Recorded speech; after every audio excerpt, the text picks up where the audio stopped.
Here we go now. Here we go now. Here we go now. Here we go now. Hey y'all, happy Tuesday. How's everyone doing? Happy Tuesday. Taynor says, is this live or pre-recorded? I'll let you guess on that one. Guys. Welcome back to the Tuesday Takeover here exclusively on the KEMPIRE YouTube channel. We're also live on Facebook, Twitch, and Twitter. So shout out to all of you watching from around the country and around the world. We got a lot of stuff to get into, including the Real Housewives of Rhode Island reunion part 2. That's the final part. The season has wrapped. You guys will be sure to let me know what you thought of it. But first of all, let me know what your good news of Tuesday is. What's your good news today? What's my good news today? Look, I mean, I don't want to give you the basic stuff. I mean, there's a lot of really small things like good health. Woke up this morning. I'm here with you guys today. I'm in a cool apartment. You know what I mean? Oh, let me give you guys a good view of my shirt, my Knicks shirt, New York Knicks shirt from the NBA store. You can see it's fresh out the bag because it's a little wrinkled still. With the numbers 32, 11, 25, 3, and 8. Did you guys see that? Shout out to our mayor here in New York City. They're under certain streets, like the 11th Street. What other street was it here? 32nd Street. They're naming it after the players of the New York Knicks. We are still celebrating the New York Knicks here in New York. So I have a lot of merch that I'm going to be sharing with you guys. So buckle up. All right. Fad says, I took a half day off of work and it's a holiday in Canada tomorrow listening to you on the bus. What's going on, Fads? We have a holiday. Look, I said, is there a holiday coming up for us? Yes, July 4th. July 4th, the United States celebrates their 250th birthday. Okay. Look.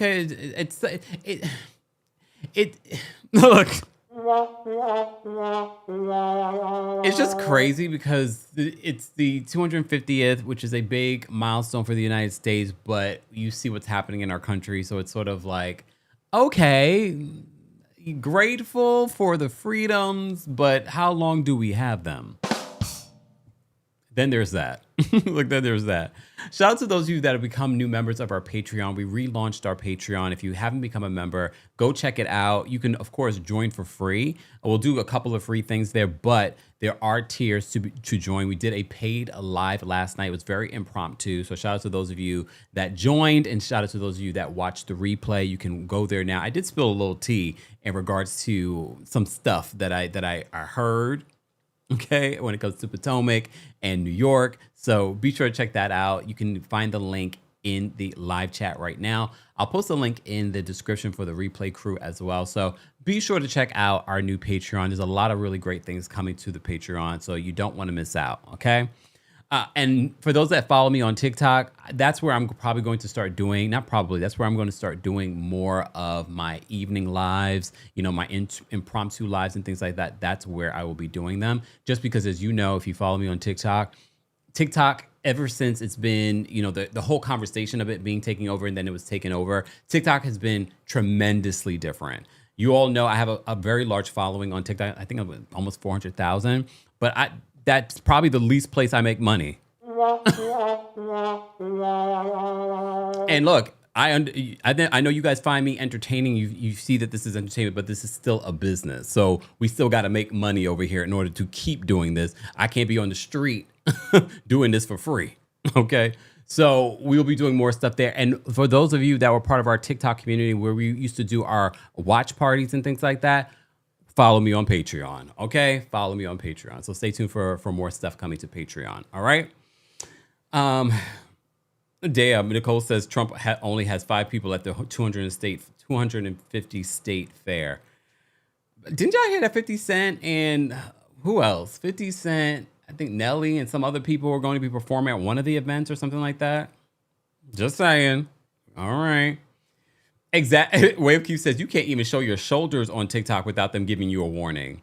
It's become so ridiculous and frustrating. So that's why I still create on TikTok. I just going live there, especially because anybody can come through there that might be a hater and report your live. And then all of a sudden, all the people that were watching your live, you had a couple hundred people. Now you got 50 or 5. Okay. So I'm still putting things there, but my lives and things like that, I will probably do more of my impromptu lives on Patreon going forward. And look, we've had the Patreon for a long time. So I'm meet Miss Sharon. Thank you for being a real one. Miss Sharon has been a Patreon member for a while there over there. Miss Sharon, we sent you an email. So if you see this, can someone just tap Miss Sharon on the shoulder?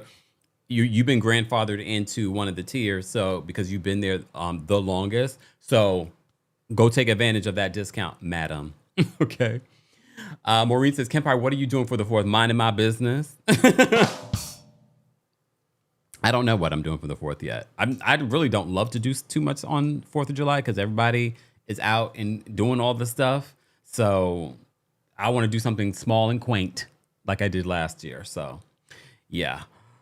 Scorpio says it's all canceled, the state fair performances. Oh, really? I saw something yesterday where 50 Cent was performing at one of them. Oh, yeah, Busta Rhymes and Timbaland, too. Thank you, Ernica. I saw something. They're performing somewhere. I mean, the fact that they even thought to perform, just saying. But I don't think anyone should be surprised. All right, we're not going to get into all that, but happy 4th. Happy belated Juneteenth. Okay. All right, let's get to our Tuesday takeover. If you're new here, our Tuesday takeover is where we talk about a variety of reality TV news. Sometimes we talk about scripted stuff. I do want to talk a little bit about The Polygamist. I might talk more about The Polygamist and maybe do a little watch party on the Patreon. I've been getting into The Polygamist. You guys told me about it, and I started watching it over the weekend, and I said, oh, what are we doing here?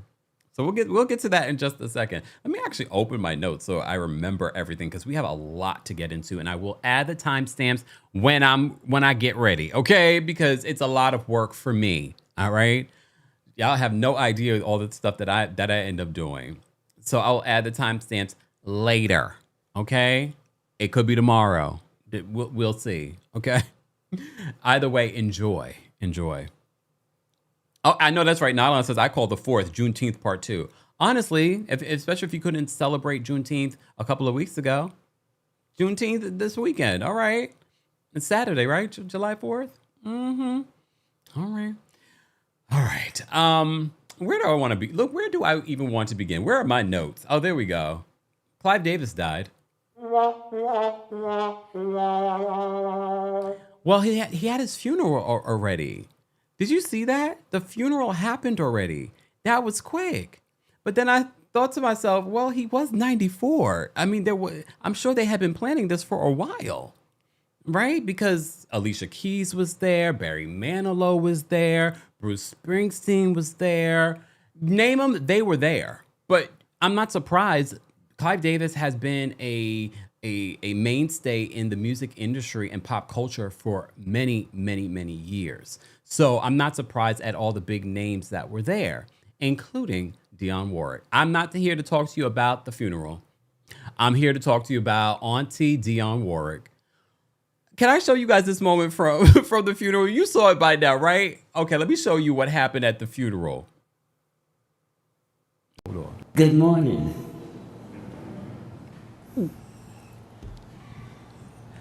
All right now, y'all. I said good morning. Let me just say something. First of all, you already know there are a variety of different types of people. This wasn't like a black funeral, okay? Because if this was a black funeral, everyone would have said, "Good morning, Miss Dionne." We would have added that, or Auntie Dionne.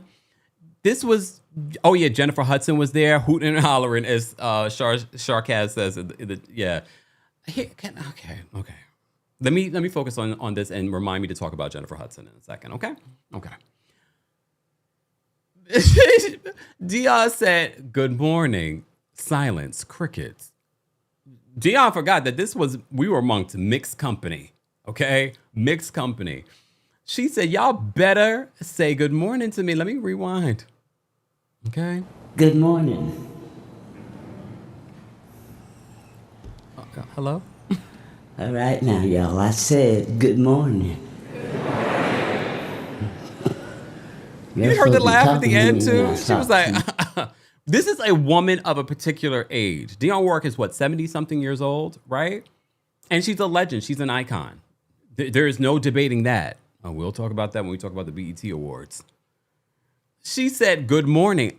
Why did I watch this from afar? I wasn't in the building. It was the afternoon when I was watching this.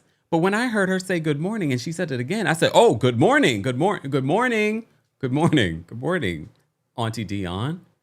All right. April said, "No, it's called manners." Ooh. Well, here's the thing. What if I whispered it and it just speak up? Okay, well, damn. All right. Oh, Dionne's 85. Well, she looks 70-something.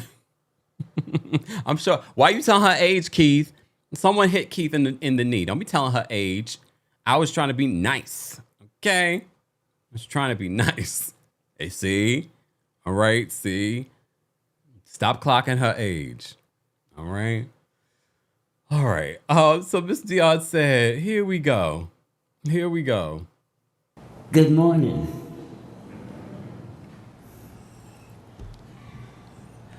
All right now, y'all. I said good morning. Good morning. You're supposed to be talking to me when I talk to you. Ooh. She said, y'all supposed to be talking to me when I talk to you. Okay? I got to play it again because that's how funny it was. You know this is going to be included in any of my new videos, okay? Good morning.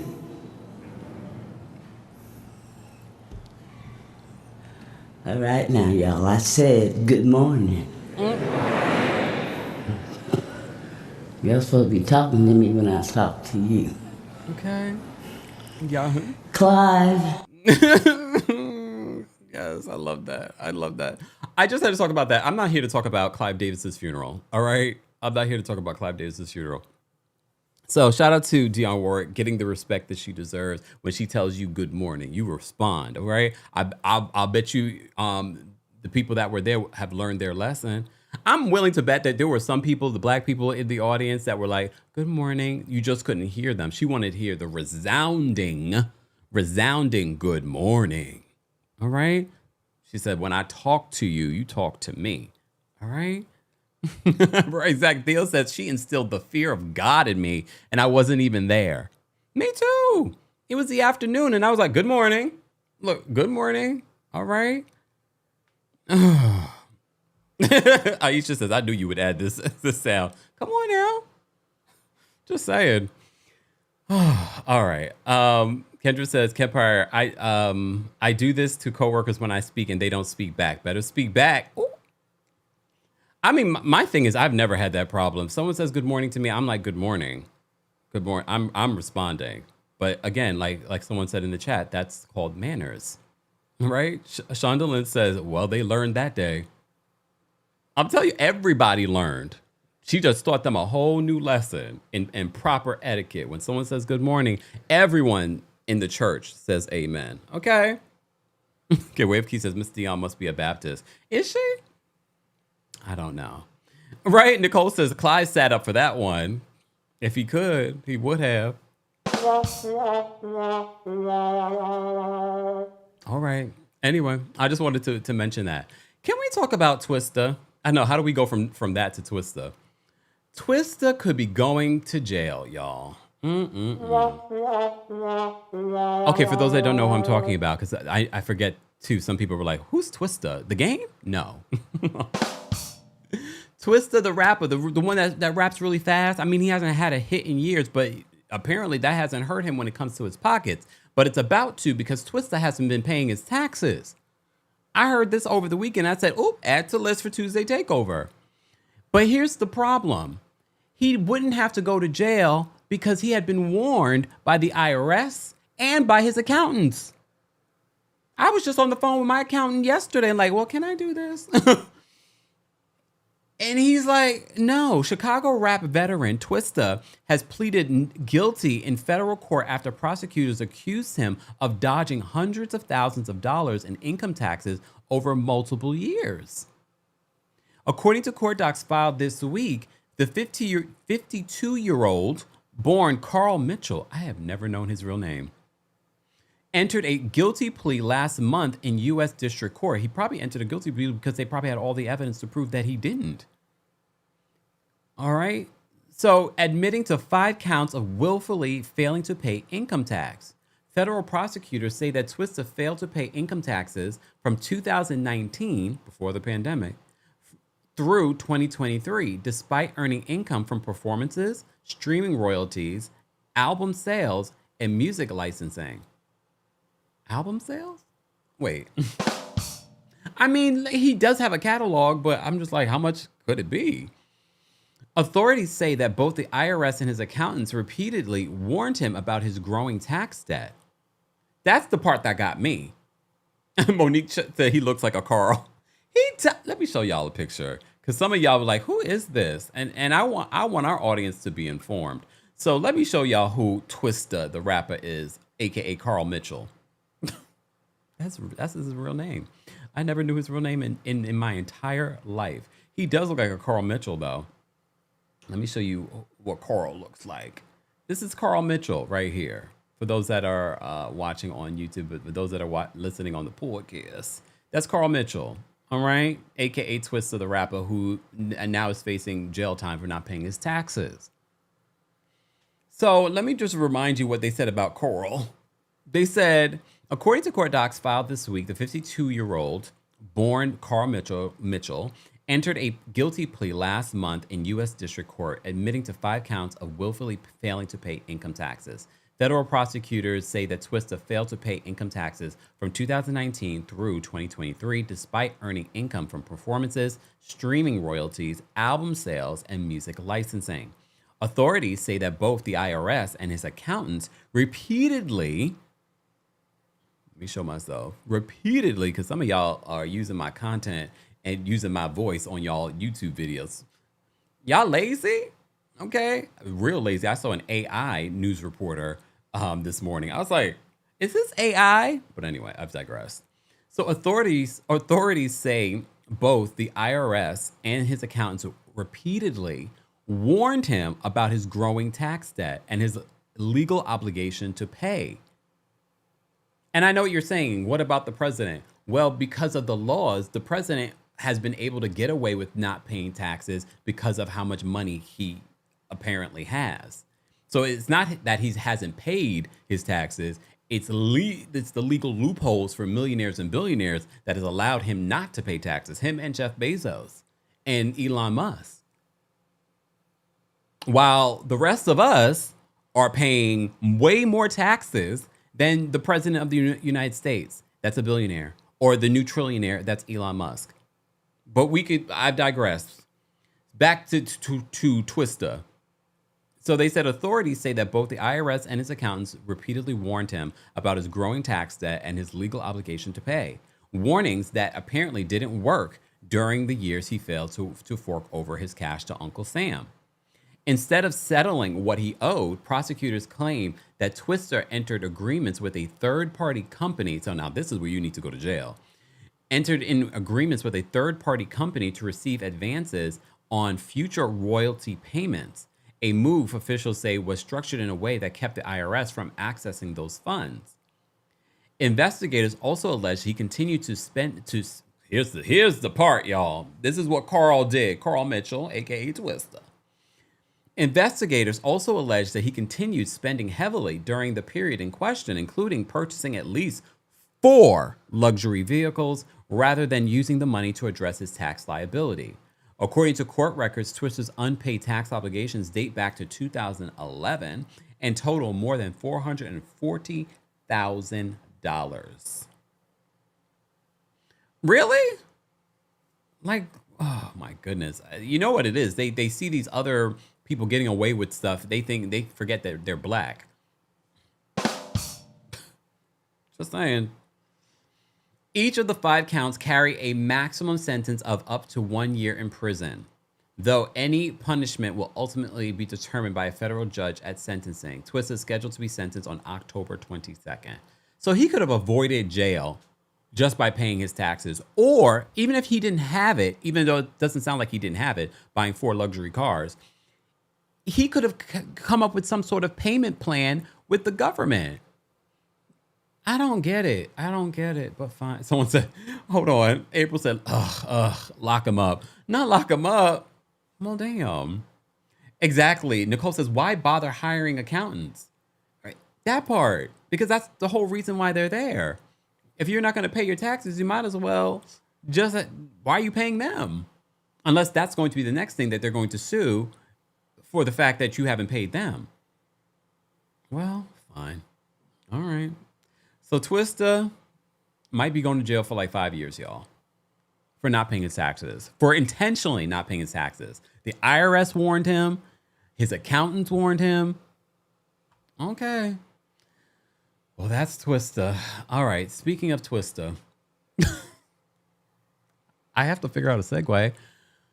So it was Pride weekend here in New York City, and Harlem Pride happens every year as well during Pride weekend. So that's a Saturday. So you remember Jussie Smollett. We reported on Jussie Smollett, his whole legal situation, him going to jail, getting out of jail, and then them dismissing his case because of blah, blah, blah, blah. Please understand that dismissal did not mean that Jussie Smollett was innocent. Okay? So Jussie, or Juicy as they like to call him, is going viral yet again this week for his performance at Harlem Pride. And before the Jussie fan club, because there is a handful of you that's a Jussie fan club. Before y'all go, I did see the entire performance. It didn't get much better. But this particular portion of the performance is what's going viral. I have to mute some of it, y'all, because of copyright. All right. All right. Let me show you Jussie's performance. Okay. Jussie was getting down. Hold on. Okay. Wait, I got to beat some of it. Okay. See him do the bounce. All right. Now he's dancing. He got his dancers. Ba, ba, ba. Hear that part?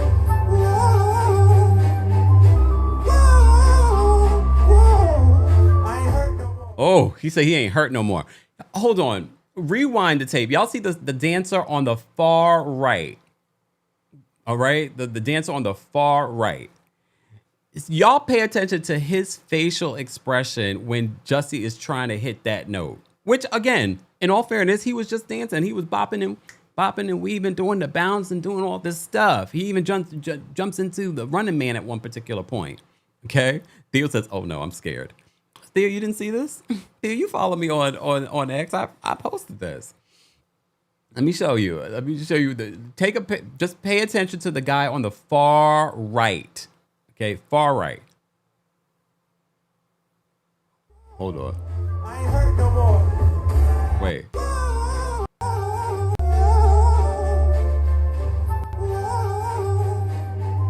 You see his face? He does not want. He's like trying to hold in the laughter from the flat notes that he's hearing.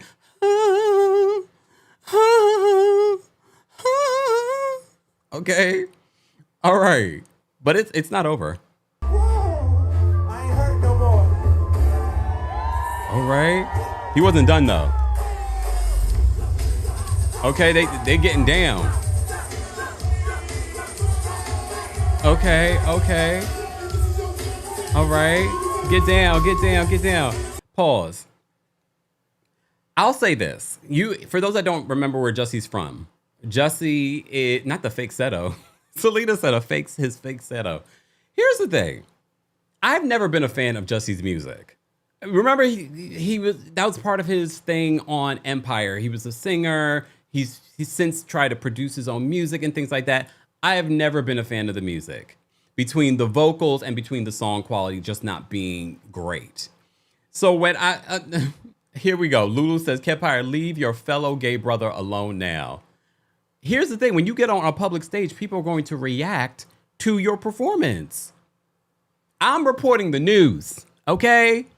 But I also find it very interesting. And Lulu, I'm sure you're being somewhat facetious, or maybe you're not.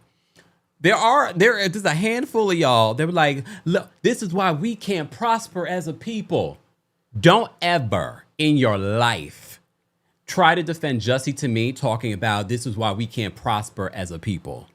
This is the same man that wanted to use him being gay and black as a way to bring, not even trying to do anything besides bring attention to himself. Okay? So please do not ever in your life come to me like, oh, we can't prosper as people. You shouldn't talk about no. Jussie is not an advocate for anyone but himself, and the tomfoolery that he tried to do. Just saying. Please save me, you and your soapbox when you come to defend Jussie Smollett. Okay. There's a reason why when we talk about fake crimes, we add Jussie Smollett to it. Please understand. Okay? Not the gay Tupac. Flip Virgo says, not Jussie getting dragged on the last day of Prime. I'm not even dragging Jussie. I'm just reporting the news. People are talking about this performance, all right, and these notes, okay? These notes. Let me give y'all the notes, all right?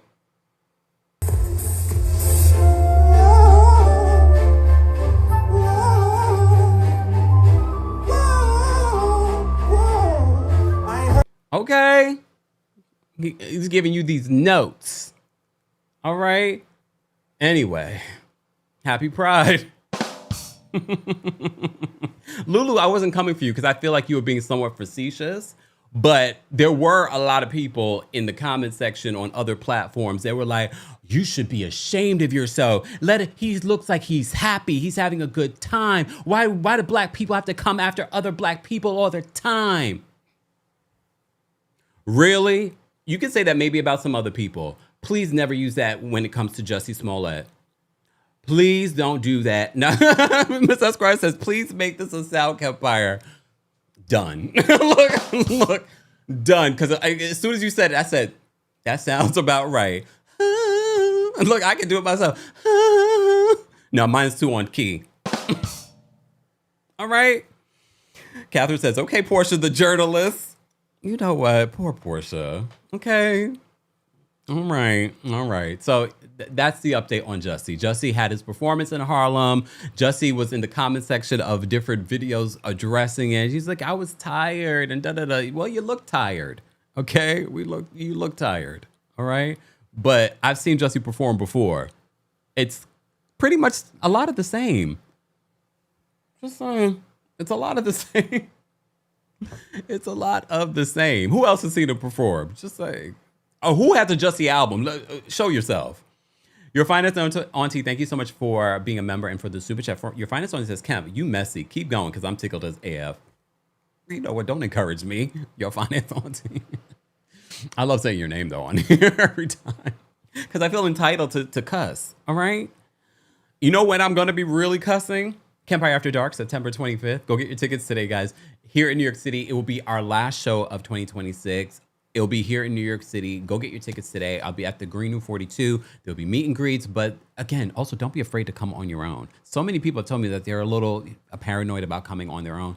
This is the one time you can go somewhere and be okay on your own. All right.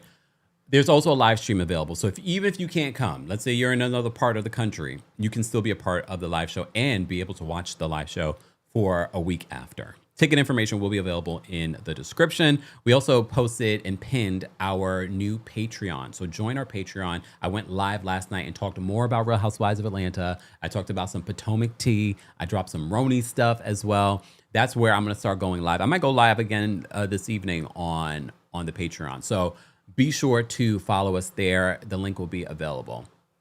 Oh, Arjun, we're going to talk.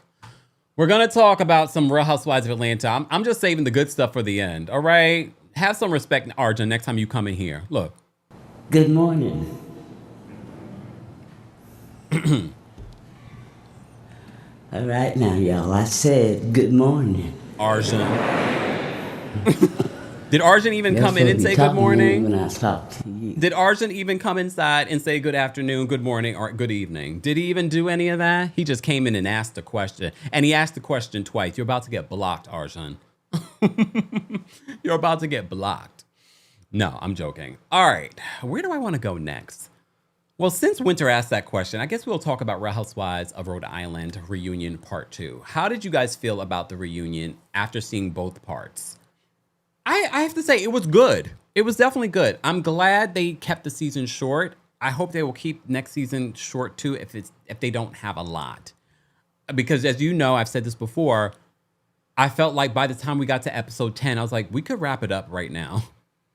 But I get it. They have their own schedule. They have their own episodes that's edited. But I felt like a 2-part reunion was good.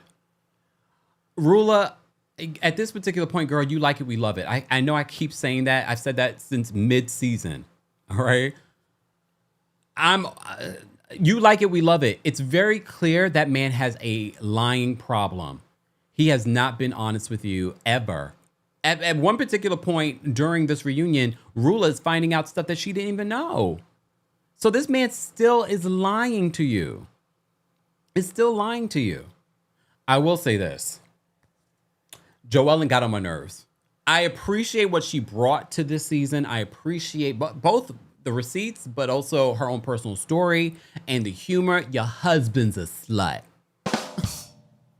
Your husband's a slut. Because you know that's how the reunion started, with Rula and Joellen going at it. Your husband's a slut. All right? But I will say, by the end of the reunion, I was annoyed with Joellen. Because I get it. He came for your job. You were called a liar. But I was just so annoyed because it felt like you had so much information on everybody. It wasn't even just Rula. You had so much information about Rosie. You had so much information about Liz. You had so much information about all these other people. But is your home clean? I hope so. I hope your backyard is clean. I hope there's nothing in your closet. Because the amount of information that you dug up on all of these women and you brought receipts to the reunion, I'm just sort of like, girl, you can't be a happy person at home, even though they appear to be very much happy, but you can't be a truly happy person at home doing all of what you were doing at this reunion. I mean, we appreciate it because we're looking at Real Housewives of Atlanta, people just putting stuff out there with no receipts. But I have to say, at this reunion, she annoyed me. I was like, Joellen, sit down. Like, you seem to have everybody's information, including Rosie's information. Rosie, why didn't you bring that suitcase out there? Why did you keep that back? She was like, it was heavy. You should have put it behind you so that way you could pull stuff out. Because she came with receipts. I believe Rosie. It's very easy, you know, like Shamia said on Real Housewives of Atlanta this week, that it's very easy for people to believe the salacious untruth than the actual truth with receipts. But I believe Rosie. I feel like Kelsey was reaching. And I don't believe Kelsey when she talks about the timeline of her relationship during this reunion. Who believes Kelsey? First of all, I still don't understand why Kelsey was still at this reunion, doubling down on the square footage, doubling down on her getting fired for having an affair. You had no proof. You had no proof. And Joellen's talking about, you know, it's in the police. Your name is in the police report. Did you see the police report? No, but I know the officers that wrote the police report. Now they could lose their job because you said that, because the people that wrote the police report are going to be confronted. Right? She shouldn't know that information. So, Joellen, I have to say, by the end of the reunion, I was just like, Joellen, I appreciate what you brought this season, but you annoyed me. Kelsey annoyed me. let me get to one of the stories. So there's a rumor out there from our friends over at Bravo and Cocktails that Liz McGraw won't be coming back next season. I kind of believe it because I felt like Liz didn't love the attention that she got this season. While Joellen, I feel, loved it, I feel that Liz did not love the attention and might be getting off this show to avoid any more attention on her and her personal life and business and things like that. They did mention Dino during the reunion. Jerry was sort of like, Dino's more famous than we are right now. And she says, yeah, for all the wrong reasons. So I wouldn't be surprised if Liz gets off of this show for a variety of reasons. It didn't seem like she liked the amount of attention that she got from being on the show, unlike people like Joellen.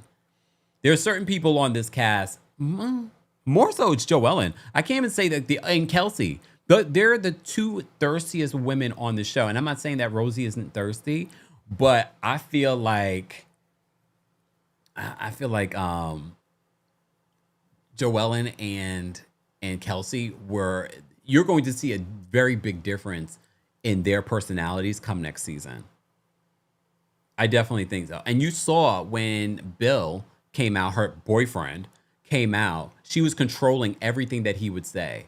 And look, there are relationships very much like Kelsey and Bill's relationship, but it's very clear to me that she is calling the shots in that relationship. He's paying her car insurance, but she's paying her own health insurance.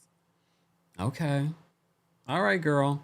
I don't believe anything she said about her relationship with that man. She claims that he was a part of the initial process of doing her like sizzle reel and her audition tape. But when he found out that this was going to be picked up by Real Housewives, that's when he decided not to be a part.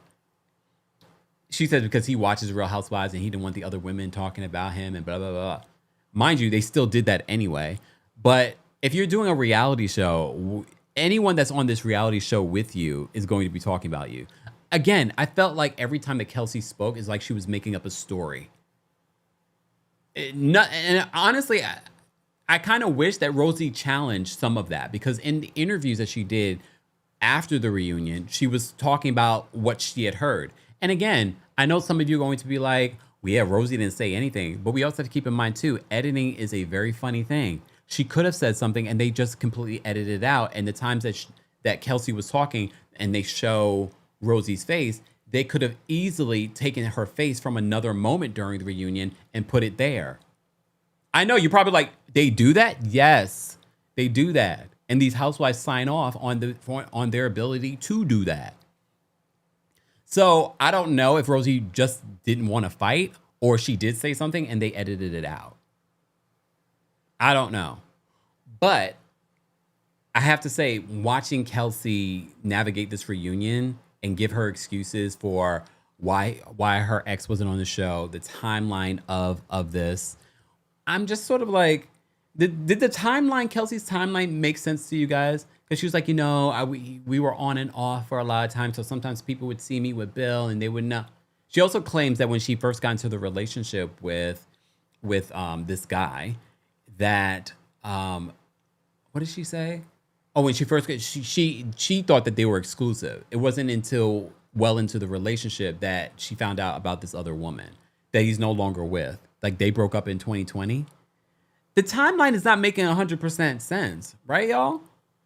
If they broke up in 2020, why is that a thing now? Why are we talking about that in 2026? That's 6 years ago. So I don't, it's not making sense to me. Again, we're watching an edited version of what was said, but it's not making 100% sense. And I think it's because Kelsey is a liar. Speaking of lying, I don't know this for a fact, but you remember there were rumors that she may have been a lady of the night. And I said to you, like, just based on what we've heard about her relationship with this other guy, it's definitely giving that. It's giving that energy. I'm not saying that's what happened, but it's giving that energy. Like, you were 19 when you got with this man. He was well older than you were. He paid for your entire lifestyle. I don't know. Remember, she also had the brain tumor, and she said during the reunion, some of the things I'm talking about, you may not even remember from the Bravo version because I watched the Peacock version. But she said that she pushed off her brain surgery in order to compete. And I'm thinking to myself, well, did he actually buy off the judges? Because he's like, she just found out she has this brain tumor. Let me pay off the judges so she could win. Okay. All right. No, Winter. Apparently he broke up with that other woman that he was dating the same time as her in 2020. So, but even then, so why are we still talking about the lady from 2020 if you and he broke up like a year ago? It doesn't make sense. Savannah says it's giving Pretty Woman. And if you remember the movie Pretty Woman with Julia Roberts, you remember what she was. And we're not shaming anyone for it. But here's what didn't land for me when she tried to explain all the things that people found online. She claims that some other woman that actually is a lady of the night, she says that it may have been her that was posting these fake accounts about her online. And she claims that this woman of the night also shared friends of hers. So wait, some of y'all, so the people that you commingle with are also commingling with this other lady of the night? I'm just saying, does anyone, in your friend group, and this is not shaming anyone because you know how we feel about sex work over here. But my thing is, in your friend group, do you have, are you commingling like that? Just asking. Or maybe you don't even know, but just I'm asking a question. I'm asking the question. Okay. Who said make a wish? Lord have mercy. Not make a wish. Oh, best. Oh my gosh. You guys are our best. Let me say thank you, guys. If you're just joining us, this is our Tuesday takeover. Be sure to like today's video. Gina, thank you so much for the super chat. We appreciate your support. Thank you for another super chat. Wait, let me shimmy. Was that $20? Gina says, Kemp, would you like Monique or another friend of the clique to take Kelsey, Rula, or Ashley's spot? Ashley can stay. Ashley's quirky, weird. She brings balance to this group. I would rather Monique come to replace Kelsey, but I don't feel like Rula is going to give us the truth. And Rula barely showed up this last season. So if Rula's not going to show up consistently this season, I don't want to see Brian anymore. Unless she's divorcing, unless Rula announces her divorce, and I'm not wishing divorce on her. Unless she's announcing her divorce, I don't want to see Brian anymore on my television screen. It's not just because he's not that pleasant to look at. I don't want to see this situation because I see him as a liar. I see him, he came on this reunion and was just like, I can't really talk about that because there's a non-disclosure agreement. And Andy's like confused. You can't talk about it. And then you couldn't talk about you putting a tracker on your wife, but the case was dismissed and you can't talk about it. So he kept on using that as an excuse. And we kept on finding out things about that Joellen had about him that Rula seemed like, oh, I don't know about that. Rula didn't know about him calling and telling Jerry about seeing Liz dancing with some other guy. Rula didn't know when exactly he got divorced from the Spanish teacher. For me, Alicia was the MVP at this reunion. Anyone else? Alicia was the MVP at this reunion. Because she made me laugh. We had that really sweet moment between her and Billy. Billy gave her 50% of his shares in Pizza Mama. And we found out that Alicia was more of the problem than anyone else. She didn't want to go to, because Billy was willing to give her the information that she needed to know this is what it is. He even explained the prenup situation. So the prenup situation was all on her. She was just turned off by the prenup. So it wasn't like they didn't negotiate a prenup and they came to terms. She was just turned off by the whole situation. She was also she's like, I don't want to meet with Sarah. That's the office manager. I don't want to meet with Sarah because, I like monthly meetings so she could understand. She's also in the trust when it comes to the home. And look, I know some people are like, do y'all think that this was pre-produced? That she really already knew these things? No, I think she really is that much of like, I don't want to know any of that stuff. So she's like, I don't know. I'm not on the house, but she really is on the house, but it's in a trust. But she doesn't understand what that means. But okay, I do find it interesting, though, they didn't bring up her Instagram story posts. Remember the Instagram stories where she alluded that there might have been someone was taking her money? And she doesn't know anything about her money. Like, all her money from Housewives and sponsorships and things like that is going into the same account that's managed by Sarah. Okay? I need her to have a separate FU fund, though. I'll just say that. But back to Rula. So Rula is over there, and Rula is gobsmacked, as someone said in the chat, by some of this information that's coming out, including when or whether he divorced the Spanish teacher. We'll talk about that in a second. I want to say thank you to MyFitnessPal for sponsoring today first. Quick MyFitnessPal moment. This week, I met with my nutritionist, and something in my head said, ding, ding, ding. I need to mention to her that I'm using MyFitnessPal now. Here's the thing. Every time I meet with my nutritionist, she asks me, okay, so what is your diet like now? What are you eating? Walk me through a week of your eating. And a lot of times I don't remember half of what I've eaten between the snacks and things like that. But as you know, I've been using MyFitnessPal again after years of taking a break from it, but I've been using it actively for the last couple of weeks. And this time I was able to go through my day with her. And she also helped me figure out what should be my calorie goal. What exactly is MyFitnessPal saying in regards to my carbohydrates when it comes to my fats and things like that. So meeting with my nutritionist actually helped me utilize the app even more. But the cool thing too is I can also export a lot of the information from MyFitnessPal Premium, and I can send that information to her so she has a better understanding of what my day really looks like. That also saves us on time in regards to what we can discuss in our hour. I thought it was really cool. She opened up her MyFitnessPal app because she has one too.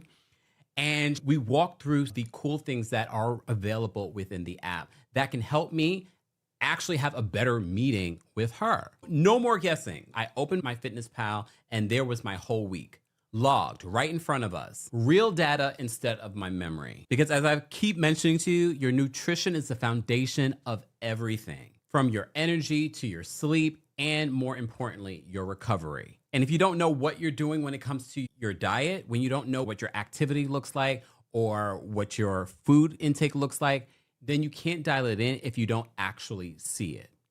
And that's what Premium does for me. As always, I've gotten you a discount. Go to podcast.myfitnesspal.com and use code KEMPIRE, all uppercase letters, for 15% off Premium. More information on MyFitnessPal will be available in the description. And we're back. Shout out to MyFitnessPal. Again, guys, more information on MyFitnessPal and Premium and your discount will be available in the description. So some of you said that it was mentioned. I watched this damn reunion twice and I completely missed that part. 'Cause I was like, wait, are they not going to? Because I know they had a whole conversation about Alicia and the finances and things like that. And Sharkaz says, yeah, I like Alicia, but I hate when women don't take an interest in the finances that support them. Hopefully she will get it together. I think with these women and the community, the Bravo universe, she is going to pay a little bit more attention. She definitely needs her own account. But as Way of Keith says, Billy does seem like a good guy. And based on what the other women are saying in this group, he does seem like a really good guy. And based on what we found out during this reunion, he has been a good guy. Her name is on the house. She signed off during the reunion 50% of his shares to Pizza Mama. So, okay. All right. Back to Rula though. So when exactly did he get the divorce? Look, we know divorces can take a long time. I will give him some grace when it comes to the divorce because they filed for divorce in 2011. Even though his timeline was different. Because let me look at what I wrote down. Because according to Rula, she met Brian in 2013 and they got married in 2016. Okay? According to him, he says he got a divorce September of 2012.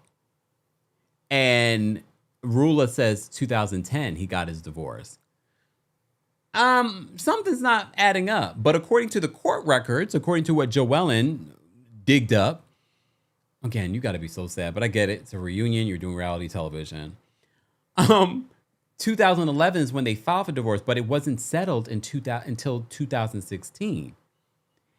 And then Joellen, again, this is what annoyed me a little bit about Joellen. She was like, so when exactly did you get pregnant? Why do you need to know any of this stuff? But I get it. She was trying to piece together the timeline. So she's trying to say that Rula was pregnant when he was still married to this woman, but she filed for divorce in 2011. So what exactly are you saying here, Joellen? So for me, it actually exposed you being a little mean and nasty, because how does this prove that you're not a liar? That doesn't. It just makes Rula look terrible in front of her community that she may have been pregnant out of wedlock. How does that benefit you, Joellen? Okay. Well, some might say this, though. Here I go twerking on a fence. Rula was accusing Joellen of being a slut and cheating on her husband, and saying that she's been sleeping with some of the doctors that she's met in her job. What do you guys think? Do you believe that? I just feel like for Joellen to be digging up all these people's information, her backyard better be clean. Damn, Coco was watching on Twitch. Coco says, I'm beginning to think Joellen might have been an insufferable teenager. So you're understanding why her mother sent her away? Come on. Wow. Carla says that everything Joellen does is mean and nasty. I felt like that was too far. I feel like she went too far with that, because now it's beyond proving that you are telling the truth. Now you're trying to expose Rula. But again, Rula came out of there defending Brian when she probably really shouldn't be defending Brian, throwing Joellen under the bus. If she had just came out and defended her family and her marriage, then I could understand. But you're coming at Joellen saying that you're cheating on your husband. Casey says, I could believe it. Savannah says, listen, the Rhode Islanders are glad Alicia's not driving in these streets. Well, apparently she's going to start, though, based off that agreement that she signed. Thank you, Complex Cutie. She says, hey, Kempire, they did bring up the Instagram post. Was that in the Peacock version? Maybe. Either way, I'm glad they did, because I was a little concerned. But it does seem like she is intentionally ignorant when it comes to her finances, which I hate for you, Alicia, but I think you're going to get it together. Sidebar, speaking of like the financials, none of the ladies have prenuptial agreements on the cast except Rula. Rula says that she has a prenup and her husband has a prenup. How does that work? I don't understand. How does that work? But that's her business. She works in she has her own financial firm. So she seems smart in that aspect. But when it comes to this relationship, that man's still cheating on you. I mean, he may not be cheating on you with that mistress, but I believe that there is still a lot of information that you do not know. Just at this reunion alone, a lot was exposed. Was there anything else that I wanted to talk about this reunion? How did you guys feel about the reunion? If you had to grade the reunion from 1 to 10, part 1 and part 2, how would you grade it? I thought it was a good reunion. I would give them an 8.5, maybe a 9. The season, I would give a solid 8. I felt like it could have been a shorter season. I'm sure they're going to probably start filming their new season over the summer. I think once Jersey stops filming, they're going to pick up filming again. I did see the little conversation that was happening between Rula and Rosie during one of the breaks, where Rosie was like, yeah, because Rula was saying, there's a lot of stuff on them in regards to like Kelsey and Joellen that's not coming out during the reunion. And Rosie was like, yeah, it'll have to be season 2. So they're going to be coming in guns a-blazing when it comes to season 2. I don't know. Okay, I'm seeing a lot of 8s and 9s and 10s. Okay. Right, Winter says, Brian ain't even hot to be cheating so much. Isn't it always the ugly one? Oh, damn. But come on, y'all know people that have cheated. Isn't it always the ugly ones or the ones that aren't the best looking that's cheating? And you're like, you had the nerve to cheat on me. I got with an ugly man just so I wouldn't get cheated on. Not me. I'm just saying this is what I think people are thinking. I'm a Taurus. The aesthetic has to be there. Like I have to be attracted to you on some level. Like it can't just be personality. Okay. So I don't know. Right? Jennifer says I couldn't live like Rula. She's a fool to ever trust that pig again. Honestly, and that's what it gives. His whole demeanor gives that. And just the fact that he was trying to evade answering questions during this reunion, talking about, first of all, I don't know if this was in the Bravo version, but in the Peacock version, Joellen's husband said that he met the mistress and Brian out. And she introduced Brian as her boyfriend. And Brian's like, no, that never happened. I believe that happened. I believe Joellen's husband. Anyone else? Like, I don't believe Joellen's necessarily a liar. I definitely think she's this fame has gone to her head. I definitely think she is a busybody and trying to produce. But I believe that mistress introduced him as the boyfriend. Here's my boyfriend. Tamia says the Uggos love to cheat. Not the Uggos. Can I use that? I like that.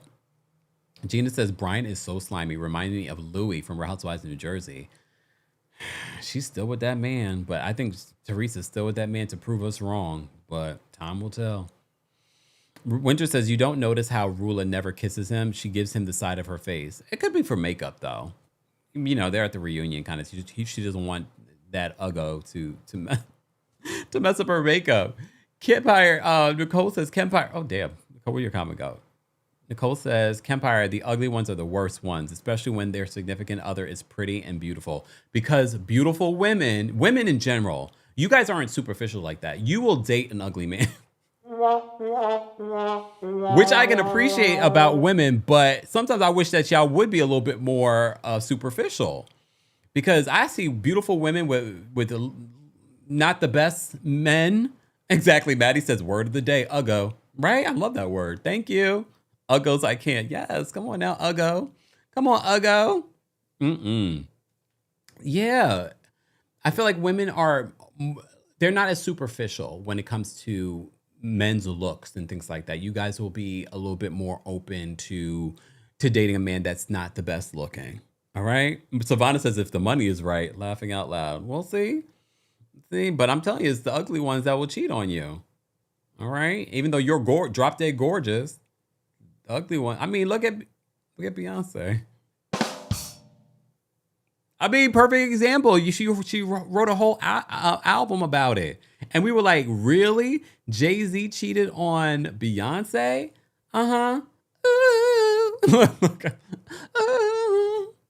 Miss Esquire, thank you for being a member. Miss Esquire says, Kempire, most men are not attracted to the female gaze. Oh, well, damn. Well, damn. Well, damn. Okay. Exactly. Low Love says, Uggo? Laughing out loud. Yep.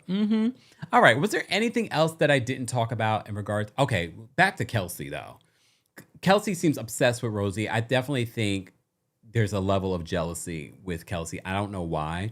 So Kelsey was talking about the square footage of her home and settling that conversation. All her receipts were backstage. And she mentioned that she sold her condo to put down on this condo. So she's talking about that, and Kelsey was like, "Well, that's not what I heard." She's trying to make it seem like she put down $800,000-$900,000 on the house. She never said that. You are obsessed with Rosie. It's weird at this point. Worry about your situation. I think you're jealous because Rich has his own, and they seem to love each other. I don't think she loves him, but that's a whole other conversation. I've said that during the season. It seems like because they do seem like they have a friendship in their relationship, and it seems like you basically have a lapdog. Sorry, Bill. Sorry. The way that she kissed Bill, and then she was like, wipe your mouth off. And then when he was trying to answer questions and things like that, she was like answering it for him. So Bill is just her lapdog. I think her reason to stay on this show, because the other man wouldn't stay on the show. She's now living with Bill too. She's now living with Bill. He's paying for her car insurance, and she's paying her own health insurance. I wouldn't be surprised if she's paying for both, but she wants to paint that picture that he's taking care of things. Okay, Kelsey. All right. I mean, he still wanted the best dress at the reunion, though. He got that at least. Hey, Patricia. Patricia says, I'm here. Hey, everybody. Ooh, Carla says, Kelsey is single white roommate obsessed. Ooh. Oh, damn. Ray or Raj, thank you so much for the super chat and for being a member. They say, I thought that Joellen was trying to make a point that Rula wasn't actually married. I also didn't understand what her pregnancy had to do with anything. Yeah. Yeah. I think she wanted to get back at Rula for the things that Rula was saying about her and her marriage and things like that. So I can't even be that mad at Joellen because it wasn't like Rula wasn't accusing her of cheating on her husband, which has damaging effects. But yeah, bringing up that whole, that she wasn't married when they got married. I mean, the timeline basically proved what Joellen was saying, though. Winter says Kelsey ain't going past season 2. I have to say the same thing. Because what else is Kelsey going to offer us in season 2? I could see her coming back, but what is she going to offer us? Her relationship with Bill? That's like watching paint dry. Bill don't have much of a personality. Sorry, Bill. Look, poor Bill. He's just getting it every which way. He's getting it from Kelsey. He's getting it from us. You know what, Bill? I think you deserve better, if I'm going to be honest with you. I know Kelsey's a beautiful woman, and sometimes that's all you guys think about is a beautiful woman. So that's the other side, ladies. You guys aren't superficial, but men can be superficial and not even care about what else this woman can offer. Can she cook a meal? Look, does she keep house? Because she's so used to everyone taking the seeds out of her lemons. Can she actually keep a house? So what exactly is she offering to the relationship? For some men, the fact that she's a beautiful woman, that's it. That's all he cares about. And he's been chasing her for how many years? Do you guys believe that he was celibate for a year and that he was using his hand the entire year? I don't believe that. What loyalty did he have to Kelsey? I don't believe that. But fine. You like it, Bill, very much like Rula likes it. We love it for you. Mm-hmm. RC says that Bill's smitten with Kelsey. He's the only one. He's the only one. All right, let's move on. Let me talk about, there's a few stories that I need to get into. Oh, you know what? Yeah, let's talk about Rachel. Rachel? What did I write Rachel? Amanda. Whatever. I wrote Rachel thinking about Rachel from Scandival, but talking about Amanda. So you know Summer House is supposed to start filming this weekend. Word on the street, Ciara's back, Mia's back, Jesse's back. Ben, I know some of you don't know who Ben is. Ben was a newbie that was a part of the season. Apparently he's not coming back. We already heard that West is not coming back. No surprise. Are you surprised that now TMZ is reporting that Amanda Batula is not coming back to Summer House? Who's shocked? I am not shocked at all. So they write this in regards to Amanda. It says, Amanda Batula is officially leaving the Hamptons behind because TMZ has learned that the longtime Summer House star will not be returning to season 11. Sources connected to the series tell TMZ that Amanda is not expected to be a part of the cast when production gets underway on the July 4th holiday weekend. Like any reality show, there's still a chance Amanda could drop in at some point during the season in a group setting, but as of now, she won't be returning as a full-time cast member. The move marks a major shift for the Bravo franchise, as Amanda has been one of the show's most recognizable faces since the beginning, but also the least interesting one. And this is coming from someone that hasn't watched the show, but you guys have given me the notes. She has never really brought much of anything to this show. And what's kept her on the show is her relationship to Kyle. So they said a fixture in the house through multiple cast shakeups, relationships, and feuds. Yeah, Kyle's kept her there. Amanda's final season was filled with headline-making moments, particularly her romance with fellow cast member Wes Wilson, who also won't be returning. Dating rumors involving the pair began circulating in early March before they confirmed their relationship in a joint statement later that month. The romance quickly became one of the season's biggest storylines, especially given Amanda's close friendship with Ciara Miller, who previously dated Wes before their tumultuous split. Questions about the relationship continued to dominate conversations throughout the season and reunion, where Wes addressed scrutiny over the timeline of their romance. TMZ broke the story that Wes also won't be returning for season 11. Now Amanda's joining him on the outside looking in. Well, okay. So Amanda won't be back to Summer House. How do you guys feel about that? Do you care? I don't care. I definitely don't care. I mean, I don't know if I'll be watching season 11. I also heard KJ won't be returning for season 11, but as you also know, he opened up on the reunion stage about being diagnosed with borderline personality disorder. I think that's better, especially when we're talking about reality television. Reality television space is not a safe space for someone that's going through mental health, challenges. So they said he may make appearances during the summer because he is good friends with Mia and Sierra. So I can definitely see that happening. But I think it's for the best that he doesn't return. Okay. So that's the update on that. Let me tell y'all about the new hot couple that's happening over there in Summer House. Where's my picture of them? Here they go. So apparently, Ava Dash, who's the daughter of Damon Dash and also on Next Gen NYC, apparently she might be dating Kyle Cook, who's 40 years old. Okay? No, he's like 41 probably now.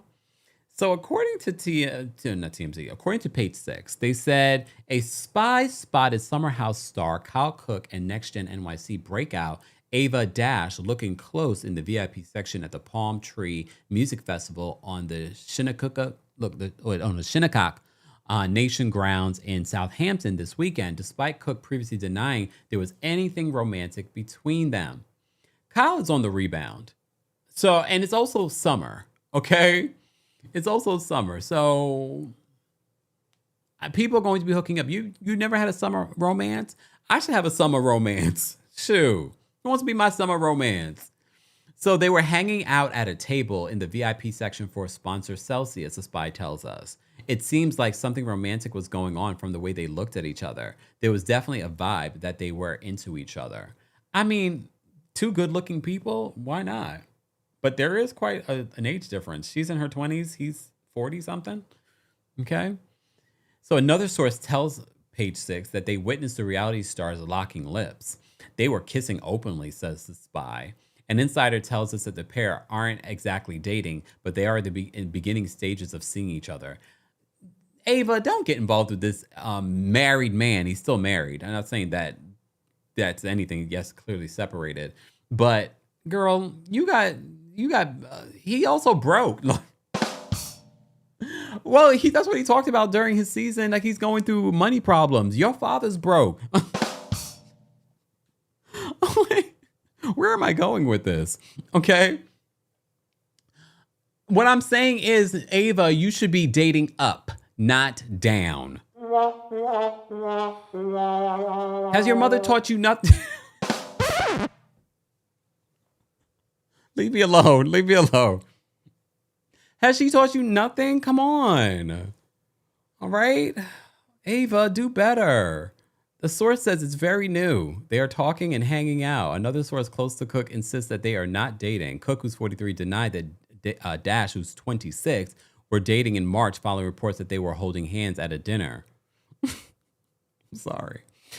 I am not dating, he told Andy Cohen. No, that was a friendly dinner.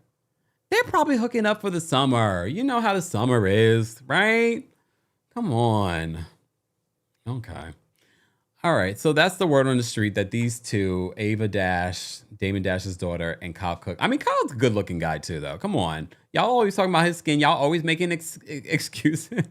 Y'all always making excuses for Kyle. I called him trash, and y'all were like, but Kyle. Okay, but Kyle. Oh, Paola, I can't even read what you just said, but I see what you said. Ooh. Hey, Miss Parker. Miss Parker says, Ava is sticking to the broken rivers and lakes she's used to. Her mother's going to make an appearance this season. I'm interested to see what her mother says on this season. Okay. All right.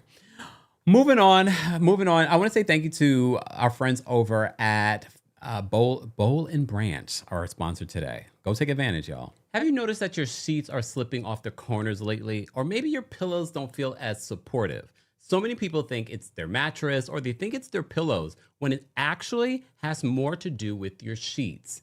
I'm so excited about our friends Bowl and Branch being here on the channel again because I've been able to experience their sheets personally over the last several weeks. And I took advantage of their Memorial Day sale. More on that later. But I'm excited for them to be back here on the channel because so many people complain about their sleep patterns and how their sleep is being affected, and they don't realize it probably isn't your mattress. It probably isn't your pillows. It's probably what you're putting on your mattress and your pillows. So that's why I upgraded to our friends over at Boll & Branch.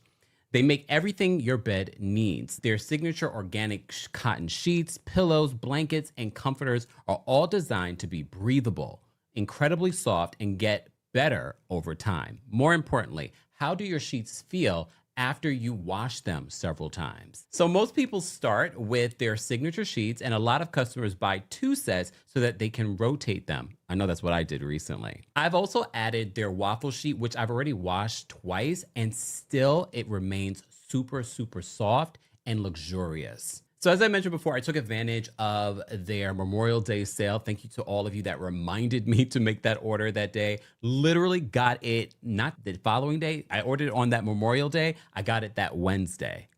Can you imagine? What I also loved with their customer service, their local Boll & Branch store reached out to me to help if I wanted to upgrade my bedroom. So the customer service already was top tier. But more importantly, what I also love is that after I washed it several times, it still remains super soft, still super quality. But of course, I don't bring anyone here where I can't get you some sort of discount.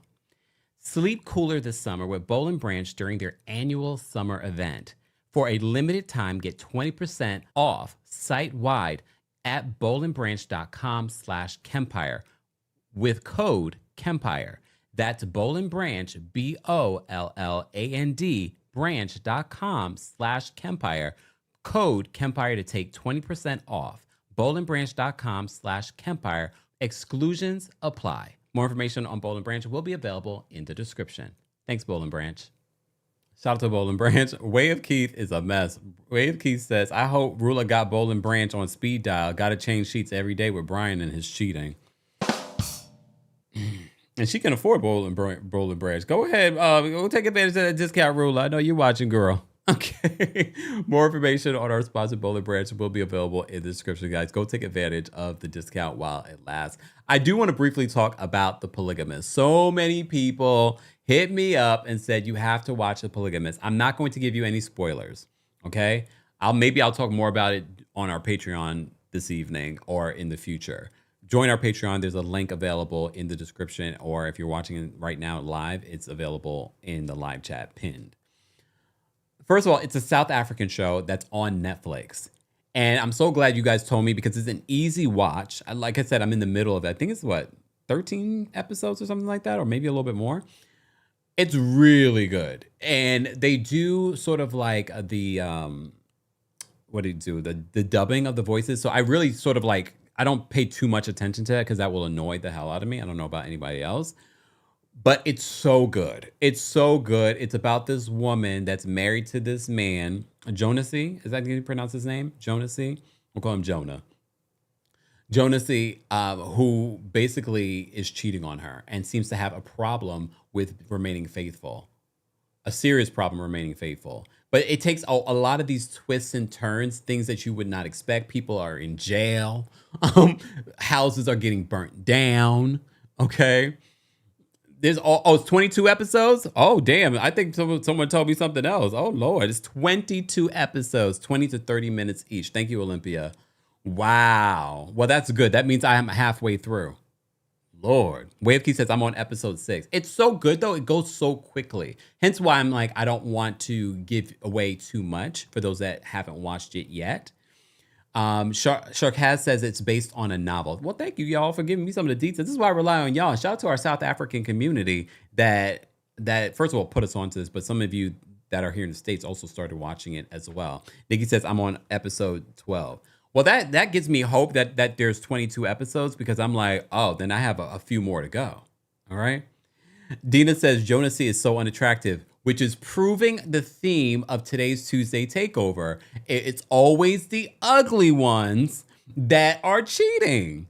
All right. Too Foxy says great series. Let me just read to you guys what Netflix.com reported in regards to this new series. So they said Jonasy Gomorrah is dead.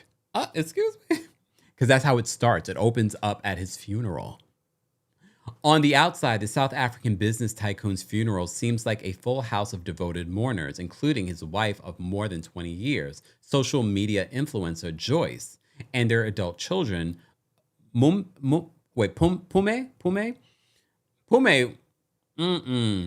and Menzi.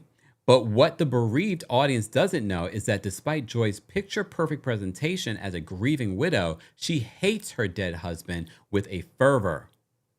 At one particular point, spoiler alert, at one particular point, they do end up getting back together after breaking up, after he's seduced by the mistress, who was his subordinate at one particular point before.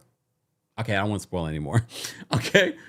So they continue in regards to describing The Polygamist, which you can now watch on Netflix. They're not paying me, but Netflix, if you want to run an ad, let's go. Okay. Oh, Patricia says, I cussed every episode. You just getting started, Kempire. Oh. But what the bereaved audience doesn't know that despite Joyce's picture-perfect presentation as a grieving widow, she hates her husband with a fervor. It's easy to see why, since Joyce isn't the only woman who has lost Jussie. They are also three notable ladies in attendance wearing their mourning blacks. Based on a Zimbabwe novel based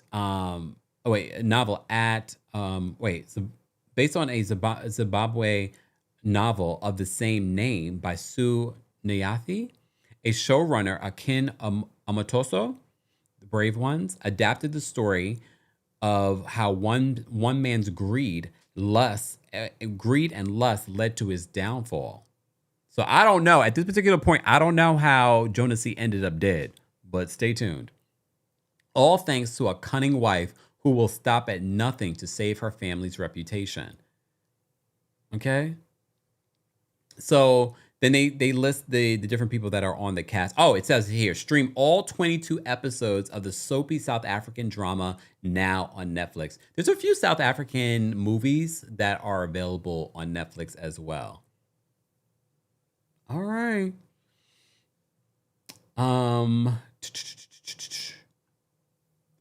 Let me see what you guys are saying in the chat. Chocolate Soul says, yes, yelled, screamed, cussed, and cried. Lord have mercy. I got to buckle up because there's still more for me to watch and talk about. But I wanted to tell you guys before we do start talking about the episodes. I'm not sure where I'll be talking about it. Maybe I'll even watch an episode with you on Patreon. Who wants to see that? Who wants to see that? Oh, Lord. EMX Za says, I can't wait for you to get to the end. Laughing out loud. Your soundboard will be updated with Jussie. What? Oh, my God. Because already it's juicy. I like a little bit of a soap opera, though. I grew up watching soap operas. This is why you all wanted me to watch Beyond the Gates. I just couldn't commit to 5 days a week. You know what I mean? Miriam says, yes, buckle up. Oh, Lord. Lord User says The Polygamist was good after I got past the first 3 episodes. Money, power, greed, and slutty. Shaking my damn head. And, okay, how would you guys compare this to a Beauty in the Black? I haven't watched Beauty in the Black, but based off of some of the little clips I've seen, I was like, is it giving Beauty in the Black? I just feel like, at least with what I've seen of The Polygamist, it's definitely giving better writing. I'm just saying. Okay. Miss Melly Masters can be. Oh yeah, you're right, because there is some sex stuff in there. So I don't know if I can watch that with y'all. Never mind. Look, never mind. But maybe we could talk about it. Oh wait, hold on. Nicole says my ex is from Sierra Leone. His grandfather had 24 wives, so it's not just in South African culture. Well, look. Well, remember, Joyce did not sign up for that type of relationship. So just keep that in mind. She didn't sign up for that. She signed up for just her and this man. All right. Dainty says this is better than. Okay. I mean, I haven't watched Beauty in the Black, but some of y'all, that's your guilty pleasure. But okay. Nicole says I love Beauty in the Black. That was good too. So does that mean because I enjoy The Polygamist that I'll enjoy Beauty in the Black? I don't think so. Foxy said 24 wives. Dootsie says 24 wives. I mean, yeah, that can happen. That can be in, certain cultures and things like that. All right.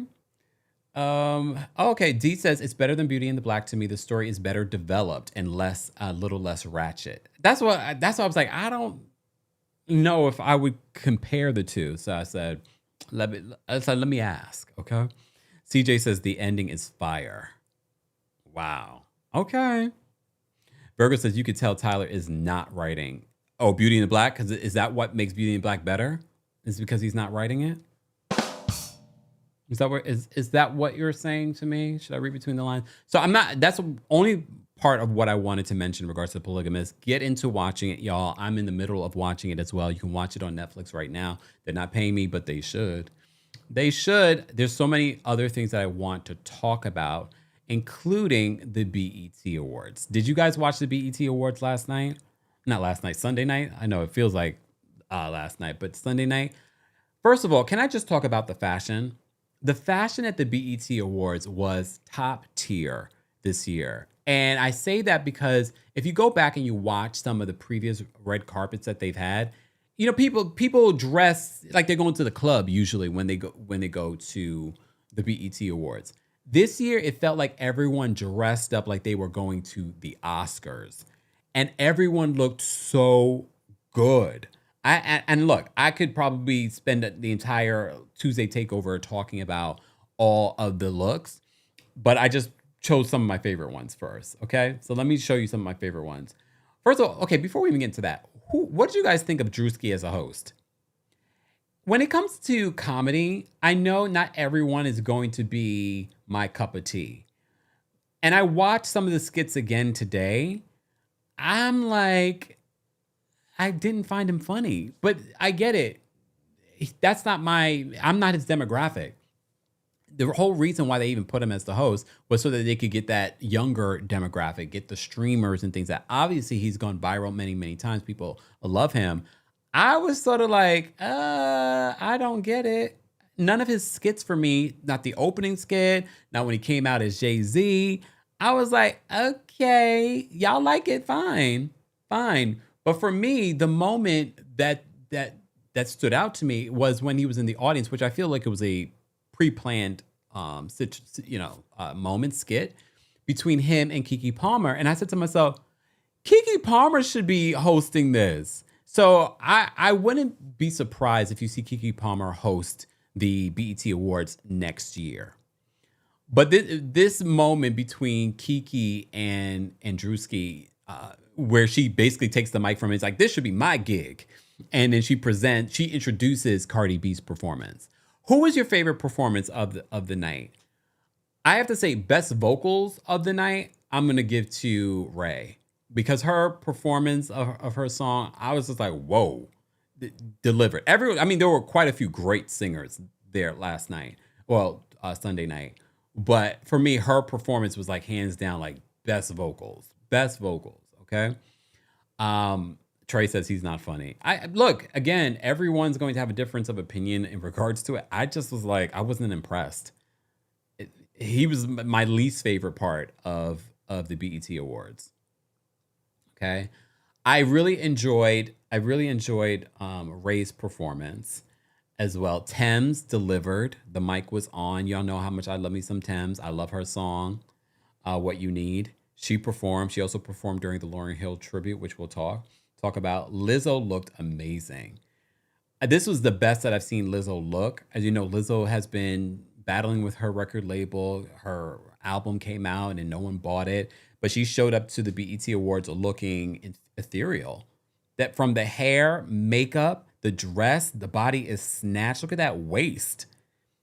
I love this look on her. I love the color. Like this, this was perfect, especially with the backdrop of what BET was going for this year. Okay. I think she looks so pretty. And mind you, what she was also giving?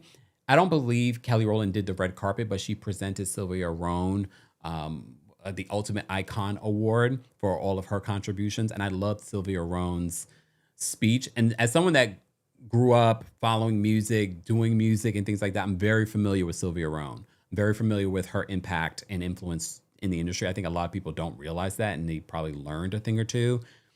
at the BET Awards. But where's my picture of Sylvia? I know I had a picture of Sylvia around somewhere. Where are you, Sylvia? Oh, there you go.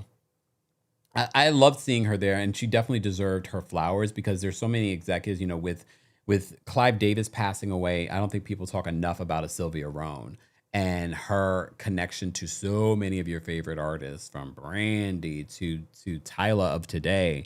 I mean, she's been a part of a lot of those people's careers, and I loved her speech because she was talking about, without saying it, talking about how AI is taking over, and part of her sort of like, I want to embrace, the tech advances. However, we can't lose the soul, meaning like that's what sets music apart from the AI age. So I loved her speech and her reminder to the audience about that. Let me talk about some of the other looks. Thames, this is from her performance. She looked look at her, just gorgeous. Just very, speaking of ethereal, look at this. I love this brown dress on her. She looked great. She really, really looked great. I loved seeing her. Gorgeous. Thames, 10s across the board. Some people did not like Janet Jackson's outfit, but I have to say, Janet Jackson, I mean, I never looked at Janet as a fashionista, but I think she looked like Janet Jackson. This is a 60-year-old woman. I just want to remind y'all that, okay? Waist is snatched, face is snatched, okay? The tailoring is tailoring.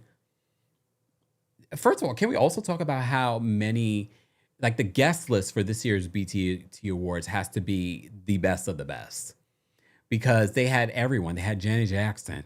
They had Queen Latifah performing for Lauryn Hill. Lauryn Hill was there. We had Cardi B there. Like, there were just so many iconic people that were in the building for the BET Awards this year. All right. So Janet was there to present Teyana Taylor. Teyana Taylor's reaction to Janet being there, like, felt so authentic. There was a big debate on whether or not Teyana should be called an icon. She won the Icon of the Year award. Here's the thing, and this is no shade to the BET Awards. I don't really take the BET Awards that serious, because when you look at the category, because that's the thing, people don't even talk about, oh, this person won, R&B Pop Artist of the Year. Because I don't know their selection process. How does that work? Are we voting on it? Who's voting on this? I don't take their award selection that deep. Okay. However, the fact that Janet Jackson showed up, tourists, because we know we're not showing up everywhere. We're not leaving the house and getting dressed and going everywhere. Okay. The fact that Janet Jackson showed up for Teyana Taylor to present her this award, I said, let the debates fall. Let the debates fall. If Janet Jackson is showing up for you and presenting you this Icon of the Year award, I'm not going to even argue with it. But I enjoyed it. I enjoyed Teyana's speech because she basically addressed people saying that she probably did not deserve this award. But if you follow Teyana's career, this is not like Teyana just came out of nowhere. Teyana has been famous since she was a young girl, teenager in this business. And she's worked hard behind the scenes, in front of the scenes. And I recently, when I was on a flight for my birthday trip to Mexico City, watched One Battle. Wait, One Battle After Another? No. I always get the title for that damn movie wrong. I finally watched that movie. That movie was damn good. And now I understood why it won all those Oscars. And she won the Golden Globe for her part in the movie. And I thought she was really good in it too. So, look, I'm not going to sit here and debate a BET award on whether or not Teyana Taylor is an icon or not. I get both sides in regards to why people feel like she hasn't earned that title and we're giving out that title too much. But if Janet Jackson came out of her cocoon, okay, to present you an award, I think that's iconic. Y'all don't think? Because we're not going to debate the fact that Janet Jackson's an icon, right? We're not going to debate that. All right. Moving on. Wait, isn't sidebar, speaking of icons, isn't Serena supposed to be playing in Wimbledon today? What time is that supposed to be happening? Does anyone know? Because I'd like to watch that. Just saying. Speaking of icons and the GOATs, all right? Then we have this beautiful picture of Kiki and Tiana. I was so worried for Tiana in that dress. I thought she's gonna have a wardrobe malfunction, and don't have this wardrobe malfunction with Janet up on stage. Okay, that's the last thing that she needs. All right. Jodie Taylor Smith is there too. Okay. Who else? Okay, let me talk about Money Long. Money Long looks gorgeous. You know, we just talked about Money Long last week when she opened up about having a lung transplant, both a lung transplant, because she had like a week to live. So sad. But she looked amazing at the BET Awards. I love this color on her. Her and Candace Diller Bassett had the same dress on. I love this color. They both looked great. Candace, I didn't like the gloves though. I didn't like the gloves that you had on. Okay. Portia and Sway were there. You know, Portia's new girlfriend, Sway, was there. I saw an interview that they did. Sway was giving Portia all kinds of compliments, and Portia kept on saying, like, you know, she's been complimenting me all night. Portia looks great. I love this green on her. Hair, makeup looks great. All right. Sway looks great too. They look like a great couple. I mean, happy Pride. No homophobia. I'm gay. Happy Pride. All right. Do you guys think that this is real? Just asking. All right. She's going on the red carpet. Has she gone on the red carpet with any of her other exes? I don't think so, right? I mean, like a big red carpet, not like, you know, like a local premiere or something. Look at Portia. Portia looks great. Portia is doing her big one. One of my favorite looks, though, has to be Eva Marcel. Eva cut off her locks. And I know some people are like, they don't like her look here. No, she intentionally gave us this avant-garde look. I think she came out, for me, she was probably one of the best dressed at this BET Awards. From, first of all, you cutting off your locks, which to me represents a new chapter. I think she's representing a new chapter in her life and career. I mean, the dress, the neon dress, like, come on, like, body is bodying. It's giving Eva the Diva from America's Next Top Model. Okay. Yeah, her bleaching her eyebrows is probably giving that avant-garde look, which some people just don't get or like. But I think she looks great. Okay, Eva, what's next, Eva? What's coming up, Eva? Because I feel like you're outside now. Okay. All right, Eva the Diva. Eva Marcel at the BET Awards, probably my favorite look of the night. Okay. Olandria. First of all, Alondria had an outfit change, because Alondria, this wasn't the outfit that she had on when she went to, you know, she was trying to find her a seat during the opening. Alondria is having a big moment as well. I love this yellow on her. Okay. Alondria looks good too. This is, wow. I mean, look at that slit. Okay. Alondria's having a moment too. What you guys think of that? All right. Let me look at my notes. Oh, wait. Okay. Yeah. Let me look at my notes. Okay. In regards to the BET Awards, what stood out to me? So what was your final determination? Mr. Millenbadge said, what about Kelly? I didn't even pull up a picture of Kelly. Kelly looked a mess. Kelly from Real Housewives of Atlanta, for those that want to know who we were talking about. Not Kelly Rowland. Kelly Rowland didn't do the red carpet. I don't have the picture in front of me, but if you follow me on YouTube, I did post on the post tab pictures of Kelly and her look, Kelly Rowland and her look, okay? Kelly Rowland, because I feel like y'all setting me up. Kelly Rowland looked amazing when she presented Sylvia Rhone her award. Kelly Rowland looked gorgeous. I love the dress, the hair, the makeup. She looked stunning. Okay. Kelly Rowland. Kelly Rowland. All right.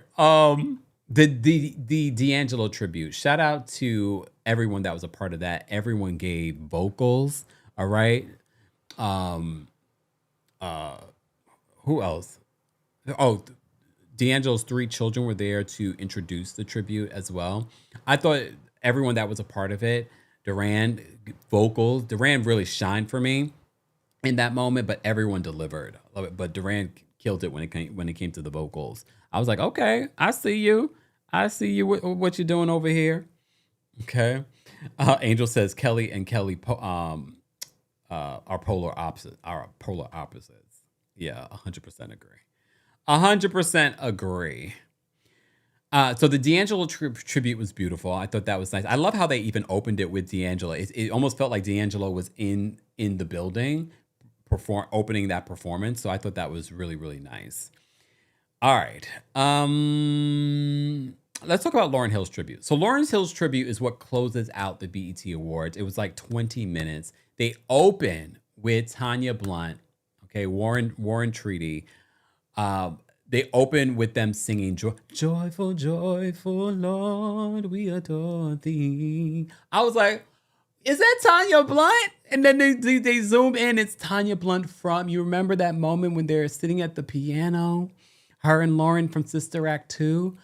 Whoever produced this tribute to Lauryn needs to produce the do-over for Mariah Carey. Okay?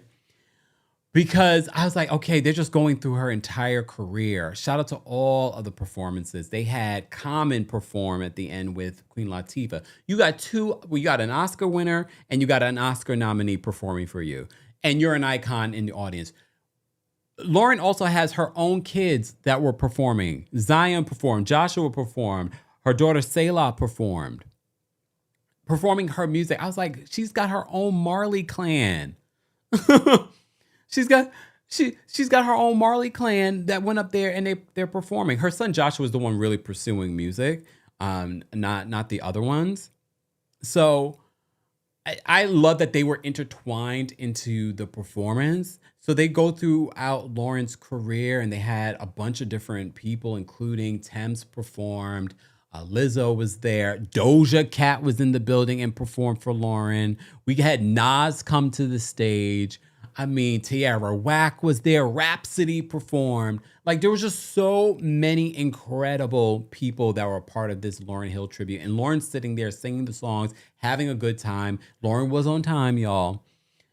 But I wasn't sure. I was wondering if Lauryn was going to perform. So Lauryn does close out the show by performing X Factor. And I'm not going to take credit for this, but I'm going to take credit for this. So a few years ago, Lauryn was here in New York City and she had her performance. Y'all remember she had like the Miseducation 25th anniversary tour. And I did a review of it. I attended. I enjoyed it. She was on time. Shut up. I did a video about it and I talked about some of the things that I liked and I didn't like. And one of the things I talked about was how overproduced X Factor was in that particular show. And I said, I wish she would just pull it back and just do very little with that. Come to find out, I know I told this story publicly. Her DJ reached out to me. Her DJ reached out to me saying, we heard, your review. We'd like to invite you to the Philadelphia show. But I was away. Remember, I was down south. I was on my summer break. Okay. And I was like, unfortunately, I'm not going to be in town. And ever since then, that X Factor performance is like the stripped down, pulled back version. And I feel like, you're welcome, Lauryn.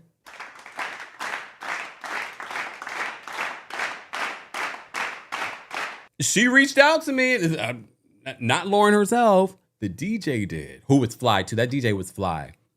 I don't know if she still tours with Lauryn, but she was really, really good when she came here to New York. All right. Anyway.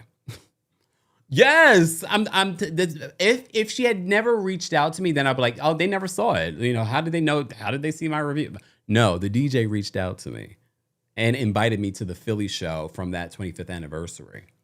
But I think she ended up canceling that show because she wasn't feeling well, the Philly show. So it actually worked out. Just saying. And more stories like that will be shared on our Patreon. So join our Patreon today, okay?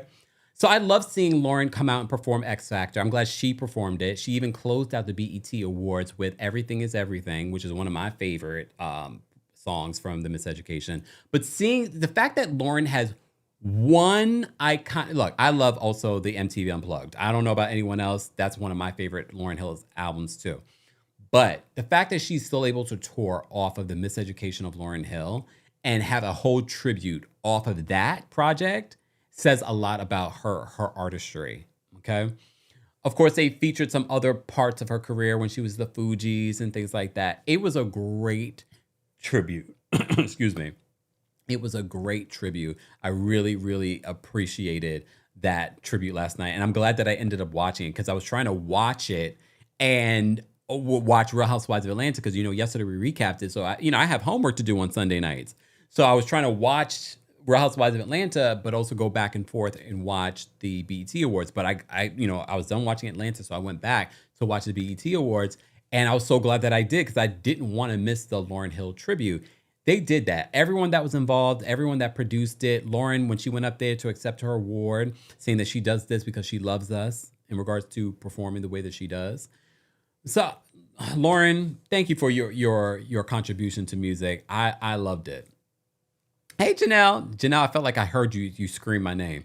Janelle says, Kempire, I'm listening to you from my doctor's office. It's near MSG, and I wanted to talk about this. This is a perfect segue. There are NYPD barricades everywhere. They're loading in stage materials and other items. Taylor is definitely getting married there. Yes, I saw that this morning. Taylor, you tacky mother. Y'all don't think that's tacky? If anything, she just proved what I've been saying about Taylor Swift forever.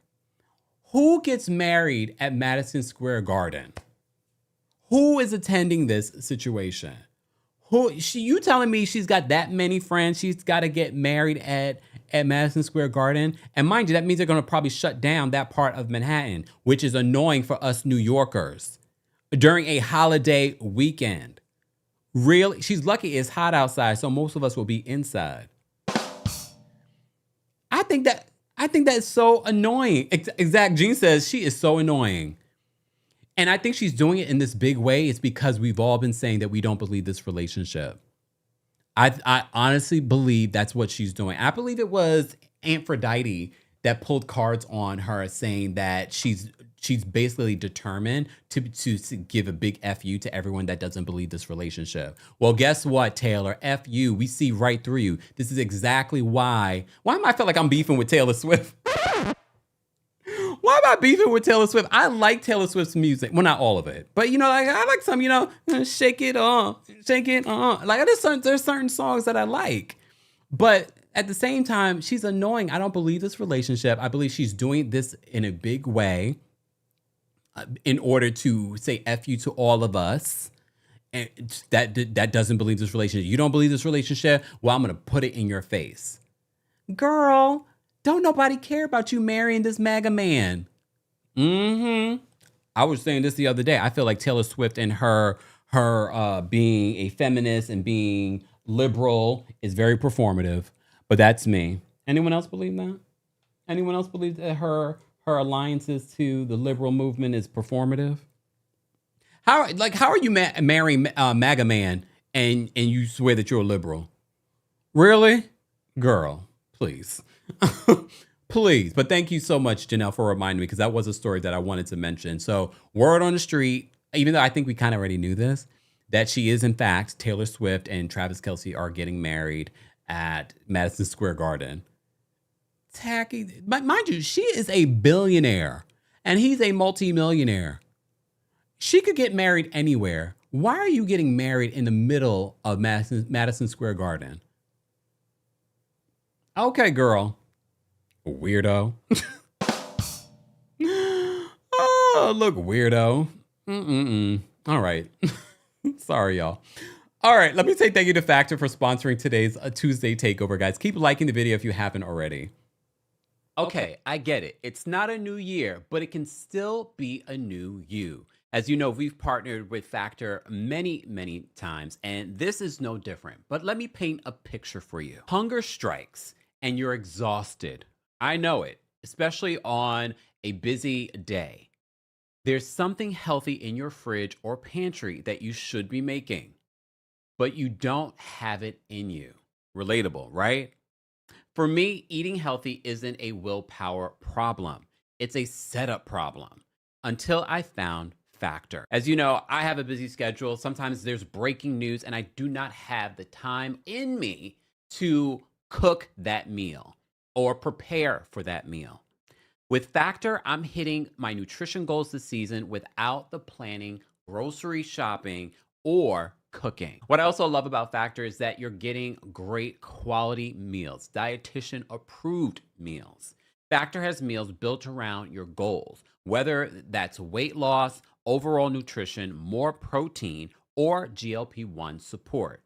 For strength and workout recovery, check out Factor's Muscle Pro collection. As I've mentioned many times before, Factor meals are crafted with functional ingredients from lean proteins, colorful veggie, whole foods, and healthy fats. Factor bans 175 plus ingredients, no artificial colors, no sweeteners, no high fructose corn syrup, and no refined seed oils. And most importantly, convenience.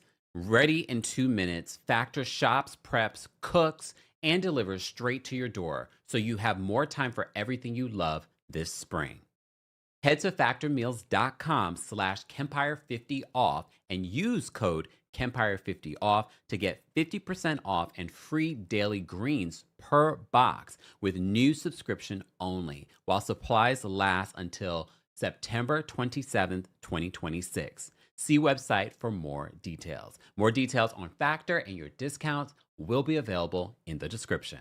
Thanks, Factor. Hey, y'all. Welcome back. Welcome back to our Tuesday Takeover. I see you guys arguing about whether or not Travis is MAGA. Just because you had a black girlfriend, I don't even know, did he even consider, well, he did some red carpets with her, but he ain't marrying her. Just saying. He said he had a bunch of black girlfriends, right? Mm-hmm.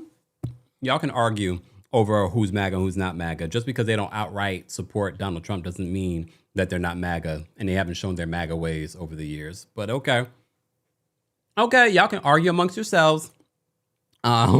Moving on, guys, if you haven't already, be sure to like today's video. It's an easy, free way of supporting not just my channel, but other channels as well. Don't forget the Kempire After Dark, a live show, returns to New York City September 25th at the Green Room 42. Meet and greet tickets are available. Don't be afraid to come on your own. If you enjoy our hot topics like this one, well, you get them a little bit more explicitly there. We also spill a lot of tea as well. There are live stream tickets available for those that can't make it to New York City. So get your tickets today. Ticket information will be available in the description. Okay. I just got a couple of cashews. Now they're stuck in my teeth. Fun. Look, fun times. Fun times. All right. What else anything else that I missed about the BET Awards? I enjoyed it. I love seeing Lauryn Hill. I know it's been a while since we've seen her, but I also thought it was almost kismet that both D'Angelo and her were celebrated on the same night. They have a song together. I also loved what she said about him when he passed away. She brought a beautiful note to the point where I was like, when I pass on, if Lauren's still around, matter of fact, Lauren, write it now. Can you write me something like that? I thought what she wrote about D'Angelo was beautiful. Okay. Oh, that part. Miss Brown Sugar says, not sure if he's MAGA, but at the very least, Travis is willing to be ambiguous about his politics and not outspoken against that hateful movement. And that's a problem on its own. That part. Look, that part. All right. And look, y'all know I'm not one of the people, because there are a lot of people online that were like, oh, that person's MAGA. That person's MAGA. They just jump and they're like, oh, that person's MAGA. I just find it very interesting. I do believe that Travis and Taylor's politics, based on what Taylor has said, seems to be very different. Okay? But anyway. All right. Let me see. What else did I want to talk about, y'all? Let me just check my notes. Oh, and I got a couple more stories. Are you guys ready for a couple more stories before we go? I have some Real Housewives of Atlanta stories, including Angela Oakley is still on the internet, y'all. Angela's still responding to your tweets. Angela, get off the internet. Don't you have a Fangela to sell? Get off the internet. And mind you, there's no new episode of Atlanta this week. Get off the internet. Okay? Well, Miss Brown Sugar says, and this is true. She says, black girlfriends, black teammates, black best friends, none of that matters if he doesn't vocally stand up to support black people when in rooms with powerful people. That part. Okay. All right. Angela, get off the internet. Before we get to Angela, though, I want to talk about, there's a video that I want to talk about. Hold on.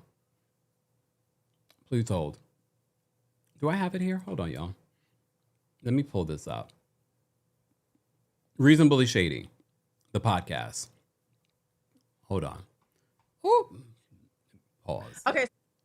So recently, you remember I did a video talking about Mia Thornton from Real Housewives of Potomac and her allegedly stealing Sophie O'Neill's picture. And she deleted the picture after Sophie called her out for it. Then she posted another picture of her in the same outfit, but it looked like AI as well. People were calling her out for AI. A lot of us were saying Mia be lying, and also apparently Mia be stealing.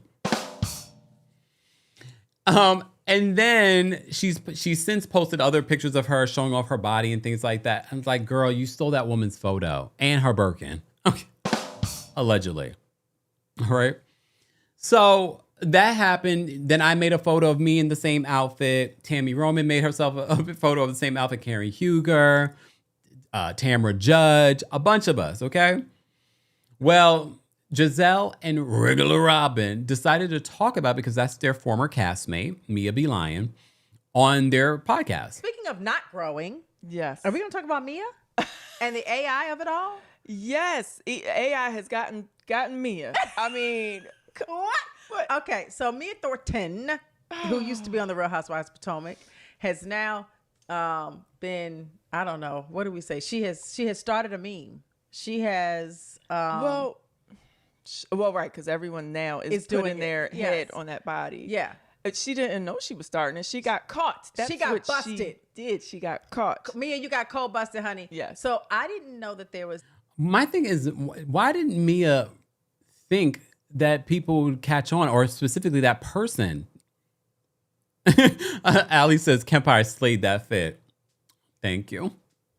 An app. She stole that she stole my look. Okay. I guess it's an app that you can take your face and put on somebody's body. I think you can probably go to ChatGPT and say, hey, take this picture Yeah. and put my face on this body. I think Yeah. it's like just that simple. Maybe. Damn. Or it could be an app. I don't know. But clearly she used I mean, it ain't that simple. And so when they had to edit and get it done. I have a few other outtakes. Y'all want to see the outtakes at some point? some type of AI Photoshop. We went from using filters and Photoshops to AI. To AI. She AI'd herself onto this woman's body. Yes. Now, who is the lady? Sophia her somebody? name is like Sophie O'Neil. I don't know. Okay. I don't know anything But- about her, but I think they call her a model, right? Yeah. And she's She's very pretty. very pretty white woman. With That's the crazy part, is the fact that Mia took a white woman's picture and AI'd it for her own. That's so interesting. very slim, very voluptuous body, very Yes. slim waist, Yes. big hips. Yeah. Mia did so she didn't take her whole hips. Like, so the picture you can Yeah. see Mia looks slimmer. Mia really was doing the work in order to make it look like her own. Maybe you should have changed the background though, Mia, and maybe the bag as well.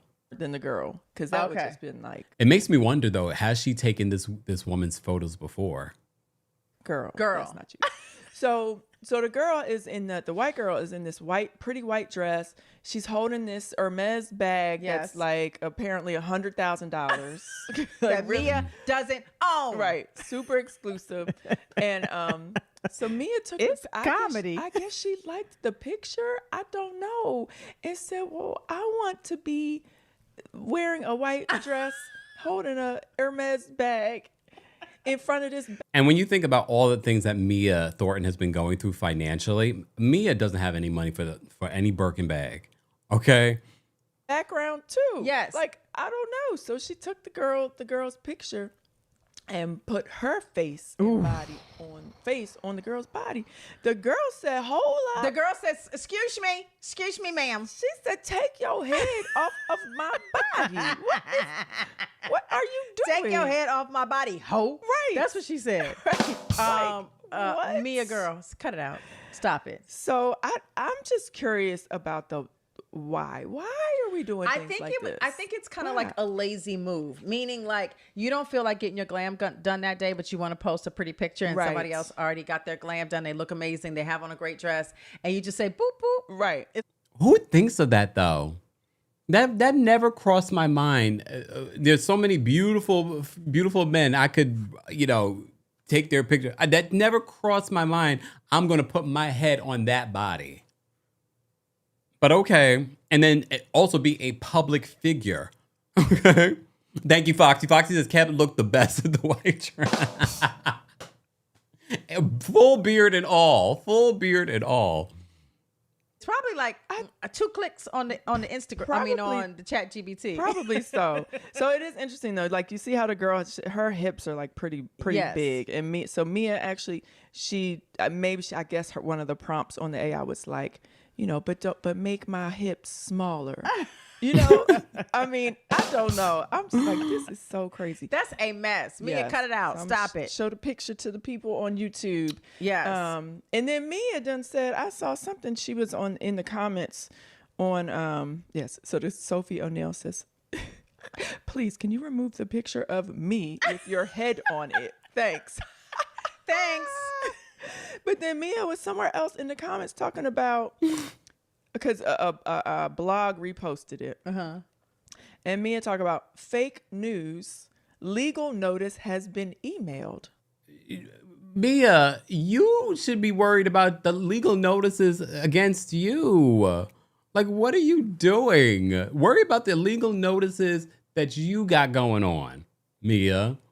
Thank you, loves. What? Mia, just stop talking. The legal notice should be going to you, To Mia. you. Why are you sending anybody legal notice? There's no way this is fake news. You definitely superimposed yourself. It's the same background.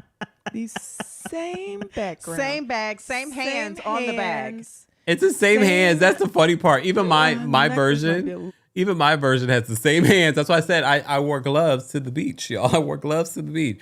It's the same hand. So that's where Mia was caught in the lie. Coco says I would have lied and said my page was hacked or something. No, it's too late for that. Little different. Okay, let's do better. Let's do better. Why are we doing this? Come on, all right, people. So this is a PSA to like y'all, anyone out here listening. You don't need to do these things. No, you don't. Just be yourself, actually. And now I feel like anytime people post something, we need to have a disclaimer. Yeah, like this is really me. Yes. Yeah.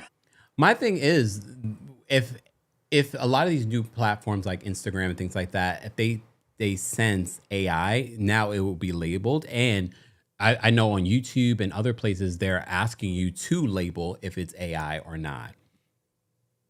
Like you need to hold a sign or shit, but that could be AI. I don't, at this point, Oh no. I don't know how you get, how people know whether something's real or fake. Okay. So that was Regular Robin and Giselle on their podcast. So, we like to cite our sources. So if you want to listen to the rest of that episode, Wave Keith says their voices are so boring, making me want to take a nap. I'm just playing it for you guys so that you got an update, okay? I'm just giving it to you guys, all right? All right, let me get into some Real Housewives of Atlanta stuff first. So the internet is dragging Claudia Jordan today because she was on Carlos King's podcast on his YouTube channel talking about one of the ladies from the Real Housewives of Atlanta. So we're going to play this on the fair use. Please hold. And it's not from any of the girls on the show. Someone told someone that told me someone's pregnant. Do y'all know who it is? One of the girls are pregnant. So this is Claudia Jordan. They recap Real Housewives of Atlanta, and she basically was saying that someone told her, because Claudia has some sources connected to the cast. Someone told her that someone on this cast is pregnant. I don't understand, especially as someone that's a woman that would come to this platform and share information about someone being pregnant. I was sort of like, Claudia, like, what are we doing right now? And even as Carlos is saying, like, don't say who, which I think it's a game because you know how Carlos is a producer. He's got his puppets. I wouldn't be surprised he knew that she was going to do this. But continue. You know about this, Carlos? I don't know nothing, girl. No. Pregnant. Okay. Claudia, do not say it. Bookmark this. Okay, I'm not saying who it is. Thank you so much. Someone Claudia, text me. I want to know. Someone on. I trust you, Jazz. Yeah. Okay, I will say I hope And it's Justin, of Shamia. course. on the right side of Claudia. You see how I try to So she was referring to the right side of the seating chart, which was, what was it? K. Michelle, Shamia, Kelly, and Pinky. I mean, it could be, for all we know, it could be Shamia, because you remember that's part of Shamia's storyline. But I think what the problem here is that people are like, why would you come to the internet and say this if the person, first of all, it's not even just you doing your job of, talking gossip and things like that. This is you that actually is connected to this cast of women in some shape or form. And especially if it's Shamia and all the issues that Shamia has had for herself having a baby, surrogate having a baby. I just don't understand why you would do that. I think what it is that Claudia's in this space right now where she doesn't have Fox Soul anymore. She had a couple of shows on there. I've seen some moves from Claudia that's giving like desperation. And I don't mean that in a shady way. I just mean it's in a factual way. I just feel like some of the moves that she's made since the fallout has been desperate. She's been doing Love and Hip Hop now. She's doing any YouTube channel where she could do. I just feel like it's giving desperate. And I feel like in this moment, when you're desperate, you do stuff like Kenya Moore did, and you do stuff like this. Things that you're not really reading the room as a grown woman. That, well, maybe I shouldn't say this. Maybe I shouldn't talk about this. But I think she feels like she's got to perform. For those that just joined us, we're talking about this moment where Claudia was on Carlos's recap talking about one of the housewives could be pregnant. some tea, and it's not from any of the girls on the show. Someone told someone that told me someone's pregnant. Do y'all know who it is? One of the girls are pregnant. And now the fact, and I was one of the people saying, like, I could see Claudia being on the Breakfast Club, but now after some of the things that she said and done on Carlos's platform, I'm like, is this the reason why you didn't get the job? Did they see something in you that they were like, yeah, she's not what we're looking for? Not to say that, other people that were chosen were the best choice either, but just saying. You know about this, Carlos? I don't know nothing, girl. No. Pregnant. Okay. Claudia, do not say it. Bookmark this. Okay, I'm not saying who it is. Thank you so much. Someone Claudia, text me. I want to know. Someone on. Well, I trust you, Jazz. Yeah. Okay, I will say. I hope And it's Justin, of Shamia. course. On the right side of Claudia. You see how I try to save my girl? What? I didn't say a name. Claudia, we focus on what happens this current week. It happened. Someone got busted up. Claudia, okay, so. Oh, you know what? It might have been Pinky because she had on a big blousy dress on Watch What Happens Live. She looked really good. Might I add, she looked good as hell on Watch What Happens Live. Okay. Look, okay. Thank you so much, Jen, for the super chat. Jen says, on Broad Bros, their theory is that Rula is staying with the ugly man. Not the ugly man. Ugly man till the 10-year anniversary so that she could take half. She's collecting evidence. Is that the rule in Rhode Island? I don't know their divorce rules in Rhode Island. I know that's a California thing, but I don't know if that's, remember that some of that stuff is, state specific. So I don't know if that's the rule in Rhode Island. Savannah, do you know? Can someone Google that? Is that the rule? I don't know. I don't know, Rula. I know we're all trying to find some reason why she would stay with that man, but here we are. I'm at work, y'all. Yes, we did. We did recap it. You can rewind back for our recap of the Real Housewives of Rhode Island, but we did talk about it. So Claudia claims that there's someone on the cast of Real Housewives of Atlanta that might be pregnant, but she's being dragged by the internet saying, girl, too far. Too far. Like, this is tacky. All right. What else Angela. So yesterday we recapped Real Housewives of Atlanta. If you missed it, be sure to check out our recap yesterday. Mods, can we post a link for those that may have missed it? Because you know how people don't want to go back. Post a link in the live chat so that people can go watch our recap of Real Housewives of Atlanta yesterday. So we talked and we even added some some of what was playing out on social media yesterday when it comes to Angela Oakley. So Angela was on social media yesterday, y'all, and she just kept going. So even after she said she was leaving the internet yesterday after we did our recap, she was still on the internet in the comment section, reposting and responding to things. Well, I think maybe on some level, Angela might be vindicated. Because our friends over at No Chaser TV got their hands on some old footage of Ashley and the Crash for Cash George and their reality show. Because remember, one of the tweets that Angela was posting was the fact that she got used again. Angela, you're a grown woman. But she claims that this couple has been wanting to be on Real Housewives of Atlanta. They wanted their come up. So they used Angela. Angela swears that she's going to be vindicated. She swears that there's going to be some truth that will be revealed. Okay? All right. So some of her tweets yesterday, even though she said on the 29th, she says, I'm going to leave with this. It was brought to the group, not by me. The conversation was brought to Shamia Morton with extra juice. Shamia Morton put extra juice on it to the wife, and yet I brought the wrong receipt. Trust it all gets cleared up. Then she said in another tweet, baby, I'm still trying to figure out how we got here. I'm trying to tell the truth, even if I have to get in the mud to do so. She was reposting someone else's comment. Then she went on to say, Angela Oakley, also, please go support Crash to Cash, George and Ashley's company. A private conversation got exploited and twisted and turned. They've been wanting to get on the show. You guys made it. She then says, check their Instagram. I'm going to learn not to speak to those who want affiliation. We yelled at you last season, though, Angela, about this exact thing with those thirsty boys.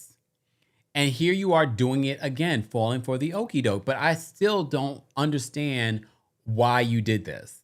This doesn't completely vindicate you. So she then reposts someone else's tweet, Mel, who said, they are super media trained. I hope Angela goes on more interviews and stuff next season. It's a way to practice and really craft the narratives plus public perception. Angela says, got me looking crazy for real. Angela, I think you did this to yourself. All right. So apparently Angela missed her flight. I gotta go, y'all, she said. Then she posted, just landed. Okay, follow me so I can go live on TikTok. Okay, Angela. Angela, go home. Go home to your husband. Is he not home? Look, I'm kidding. But not. All right, so then she reposts our friends over at No Chaser TV's video of George and Ashley's reality show. Okay? So let me show you this clip. We're going to play this on the fair use. I'm going to stop and play it and play it again and stop and play it again. Okay? Hold on. Let me introduce you to the Empire. So that's George before he got the green beard and I think lost a little weight, right? I don't know how old this is. His name is George, and I guess his company is Crash Money. I don't know. My family. It's complicated. It's loud. It's love. It's mine. Not the high squeak voice. It's mine. Oh, Lord. I have to say this, y'all. I'm not saying that Angela was vindicated. I'm not a Fangela. But after watching this clip, I said, oh, I can actually 100% see this man saying, oh, Shamia gave me money. She gave me money. I forgot what exactly Angela said during the episode, but I could see him saying it in a weird way that when he gave her the cash, that it was almost sexual. Just watch the video, y'all. Watch the video. It's love. It's mine. And it's the Crash Money Millionaire family. Y'all don't know me yet. So let me just introduce. So this is Ashley, who he met when she was only 20 something years old. I think she was like 23. She's going to tell you. Myself. I'm Ashley. I'm a mom. Portia, you are 100% right. When Pinky was reading the text messages, she should read it she was like, she sounded very country. So read it like me. A mommy. I'm 27, mom of 3, and George's partner in this beautiful, messy thing that we call life. She's a really cool lady. She's sweet, understanding, you know, all the good stuff, but she's a little crazy too. This is just the theme of today. Y'all see what I was saying? You beautiful women really don't care about the looks, because this is a perfect example of what we've been talking about. Okay? I'm currently 27 years old. I met George when I was 23.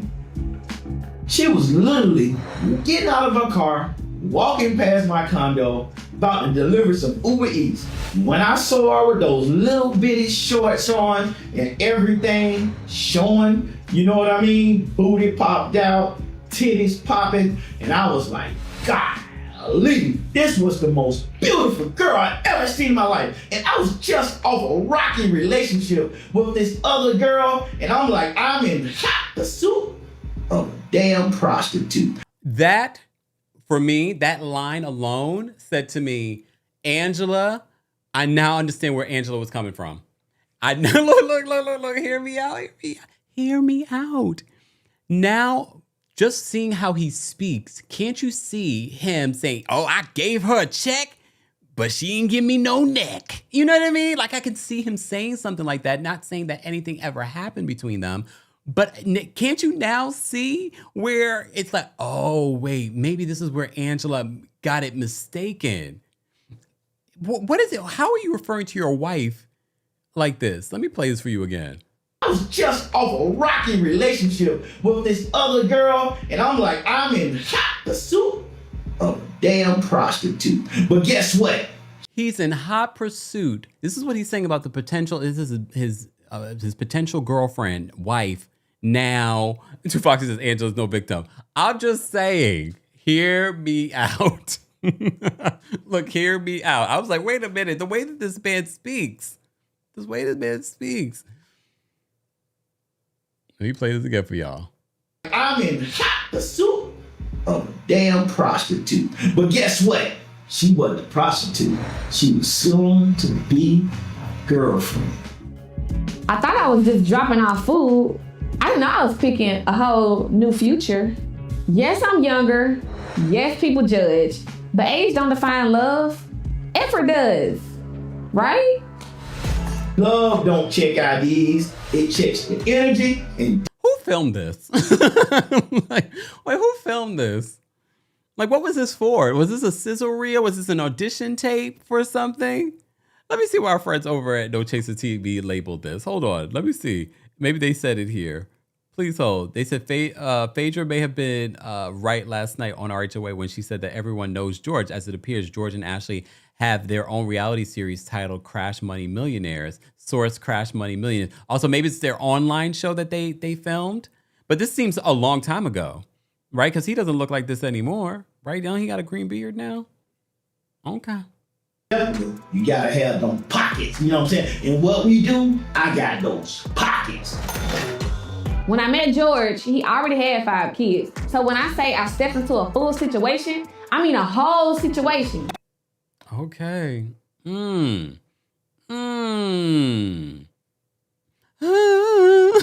this is why I gotta add it to the Mr. Esquire. This is why I gotta add it to the soundboard.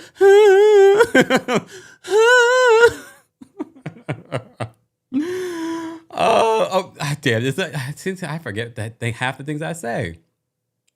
Virgo Leo Cap says, I gave her a check, but she ain't give me no neck. Kempire with the lines. But now I'm sort of like, well, now I can kind of see why maybe George, the way that he explained it when he gave Shamia the check, maybe he said something like that, but didn't mean it like that. But here's the thing. I'm still looking at you, Angela, with the side eye. Why don't you have better discernment? Last season, it was the same thing. And now this season, now you're looking like a fool. I don't have much faith that you're going to be vindicated here. And I'm not saying that this video vindicates her either. But I can kind of see this man saying, I gave her a check, but she didn't give me no neck. You know what I mean? Like, you know what I mean? So I don't know. I don't think it vindicates her. I'm being dramatic when I say, oh, it might vindicate her. I don't think it vindicates her. But now I'm sort of like, okay, there's a little bit of doubt. There's a little bit of doubt here. All right. Love Cone Peace, thank you so much for being a member for 14 months. Love Cone Peace says Kelsey, Joellen, and Angela are weirdos. Oh, Lord. All right. JB says, Kempire, I am screaming with the Jussie whining vibrato. It's going to be added to the soundboard. Stay tuned.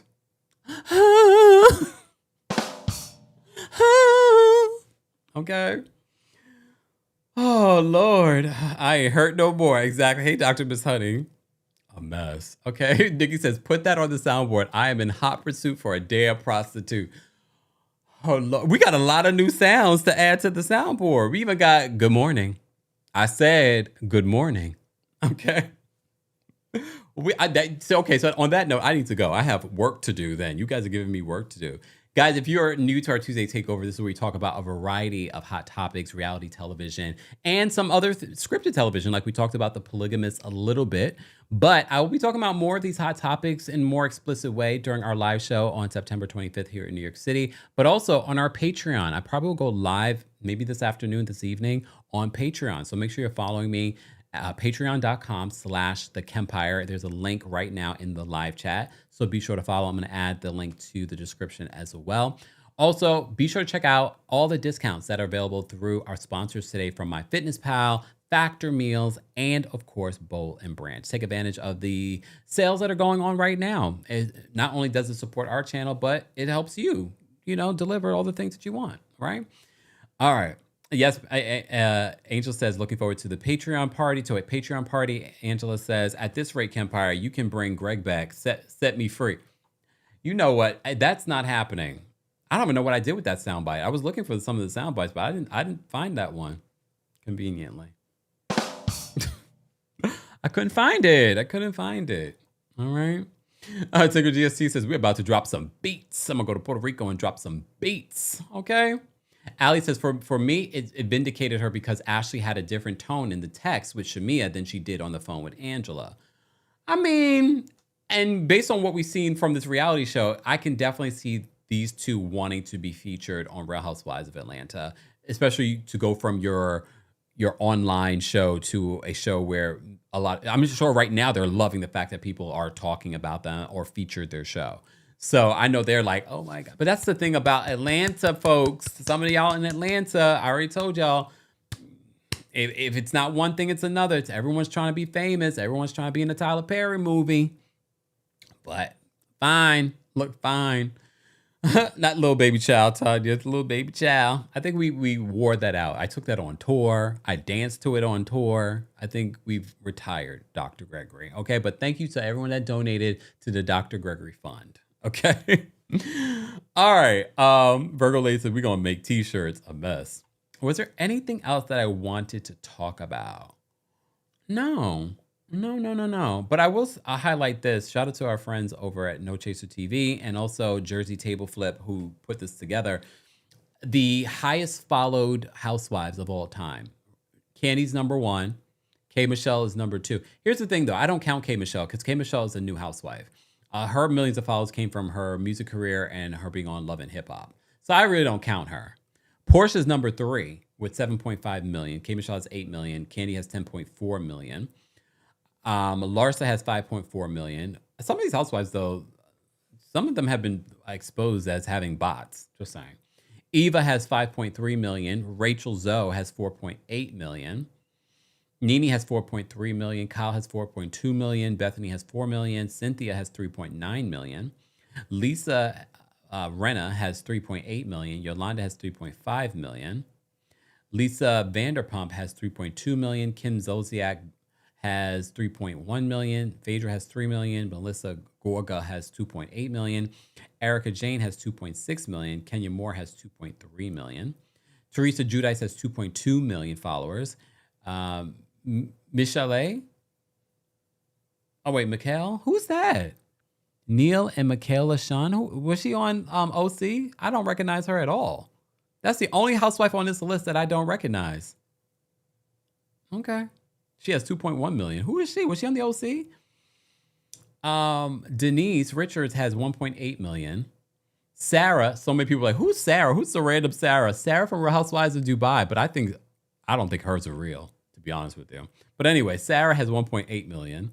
Dorit has 1.7 million. Heather Dubrow has 1.7 million. So they're the highest housewives with the following on Instagram. How is Kenya? Haven't heard from her. How is Kenya? You think I got her on the speed dial? Look, Kenya's busy. Kenya just shot a movie. Kenya's going to be on a new reality show. Kenya won't be back on the network for a while, y'all, until they settle this lawsuit with Britt 80. Okay. Who is it? I don't know. They didn't put. Is it the Salahi? Is that the housewife? I can't tell from the photo. That might be the former. Maybe it is Mikhail. I think so. But she doesn't go by Salahi anymore because she divorced him. But it says Neil and Mikhail Sean. So I guess it's her joint account with her new husband. Oh no, not the housewife from DC. Oh, wow. Okay. All right. Anyways, guys, I appreciate you all being here for our Tuesday takeover. Thank you to our King's Guards for holding us down in the live chat. Shout out to those of you that have been members of the channel or new members. Shout out to those of you that have become members of our Patreon. We appreciate it. Follow our Patreon. We're going to be doing, I've been doing like our impromptu lives on TikTok. I'm going to be doing very little of those going forward. I'm going to do all of my lives now on my impromptu lives, my casual lives on the Patreon, along with other content. We have a book review that's coming. Our book club is being launched. It will be there on Patreon as well. I have some other things coming to Patreon, so you don't want to miss out. So join our Patreon today. I get it. Not everyone's got it, but there are tiers for everyone there. Okay. Including free. Okay. Including free. All right. Thank you all for being here. Thank you to everyone. Thank you for 531 likes. If you're watching a replay of this, be sure to like the video. It's an easy free way of supporting not just my channel, but other channels as well. Don't forget, you can also hear our live recaps and special episodes on the Kempire podcast. We also just dropped a new Club Kempire episode where I spilled some tea as well. So be sure to check that out. A lot more coming up, y'all. A lot more coming up. Thank you all for being here. Thank you to our subscribers and our new subscribers. And if you are watching and you're not a subscriber, become a new subscriber. We appreciate it. I will see you guys at some particular point. Again, we don't have any scheduled lives for the rest of the week, but I probably will be doing some of those on Patreon. So we can continue this conversation. We can even talk about The Polygamist. I just realized I don't know if I could watch The Polygamist with you guys because there are some sex scenes on The Polygamist that might be not appropriate. Okay, but it's Patreon. It's behind a paywall, so... All right. Again, guys, be sure to check out the description for everything Kempire, from our live show to our merch, but also our sponsors will be available there as well. All right. I'll see you guys in the next one. Have a great Tuesday, y'all. Stay cool. Stay hydrated. It's about to be a heat wave starting tomorrow on the East Coast. So stay hydrated, y'all. Stay safe. Bye. Here we go now.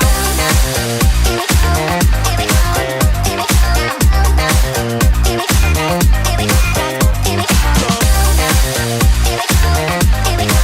you.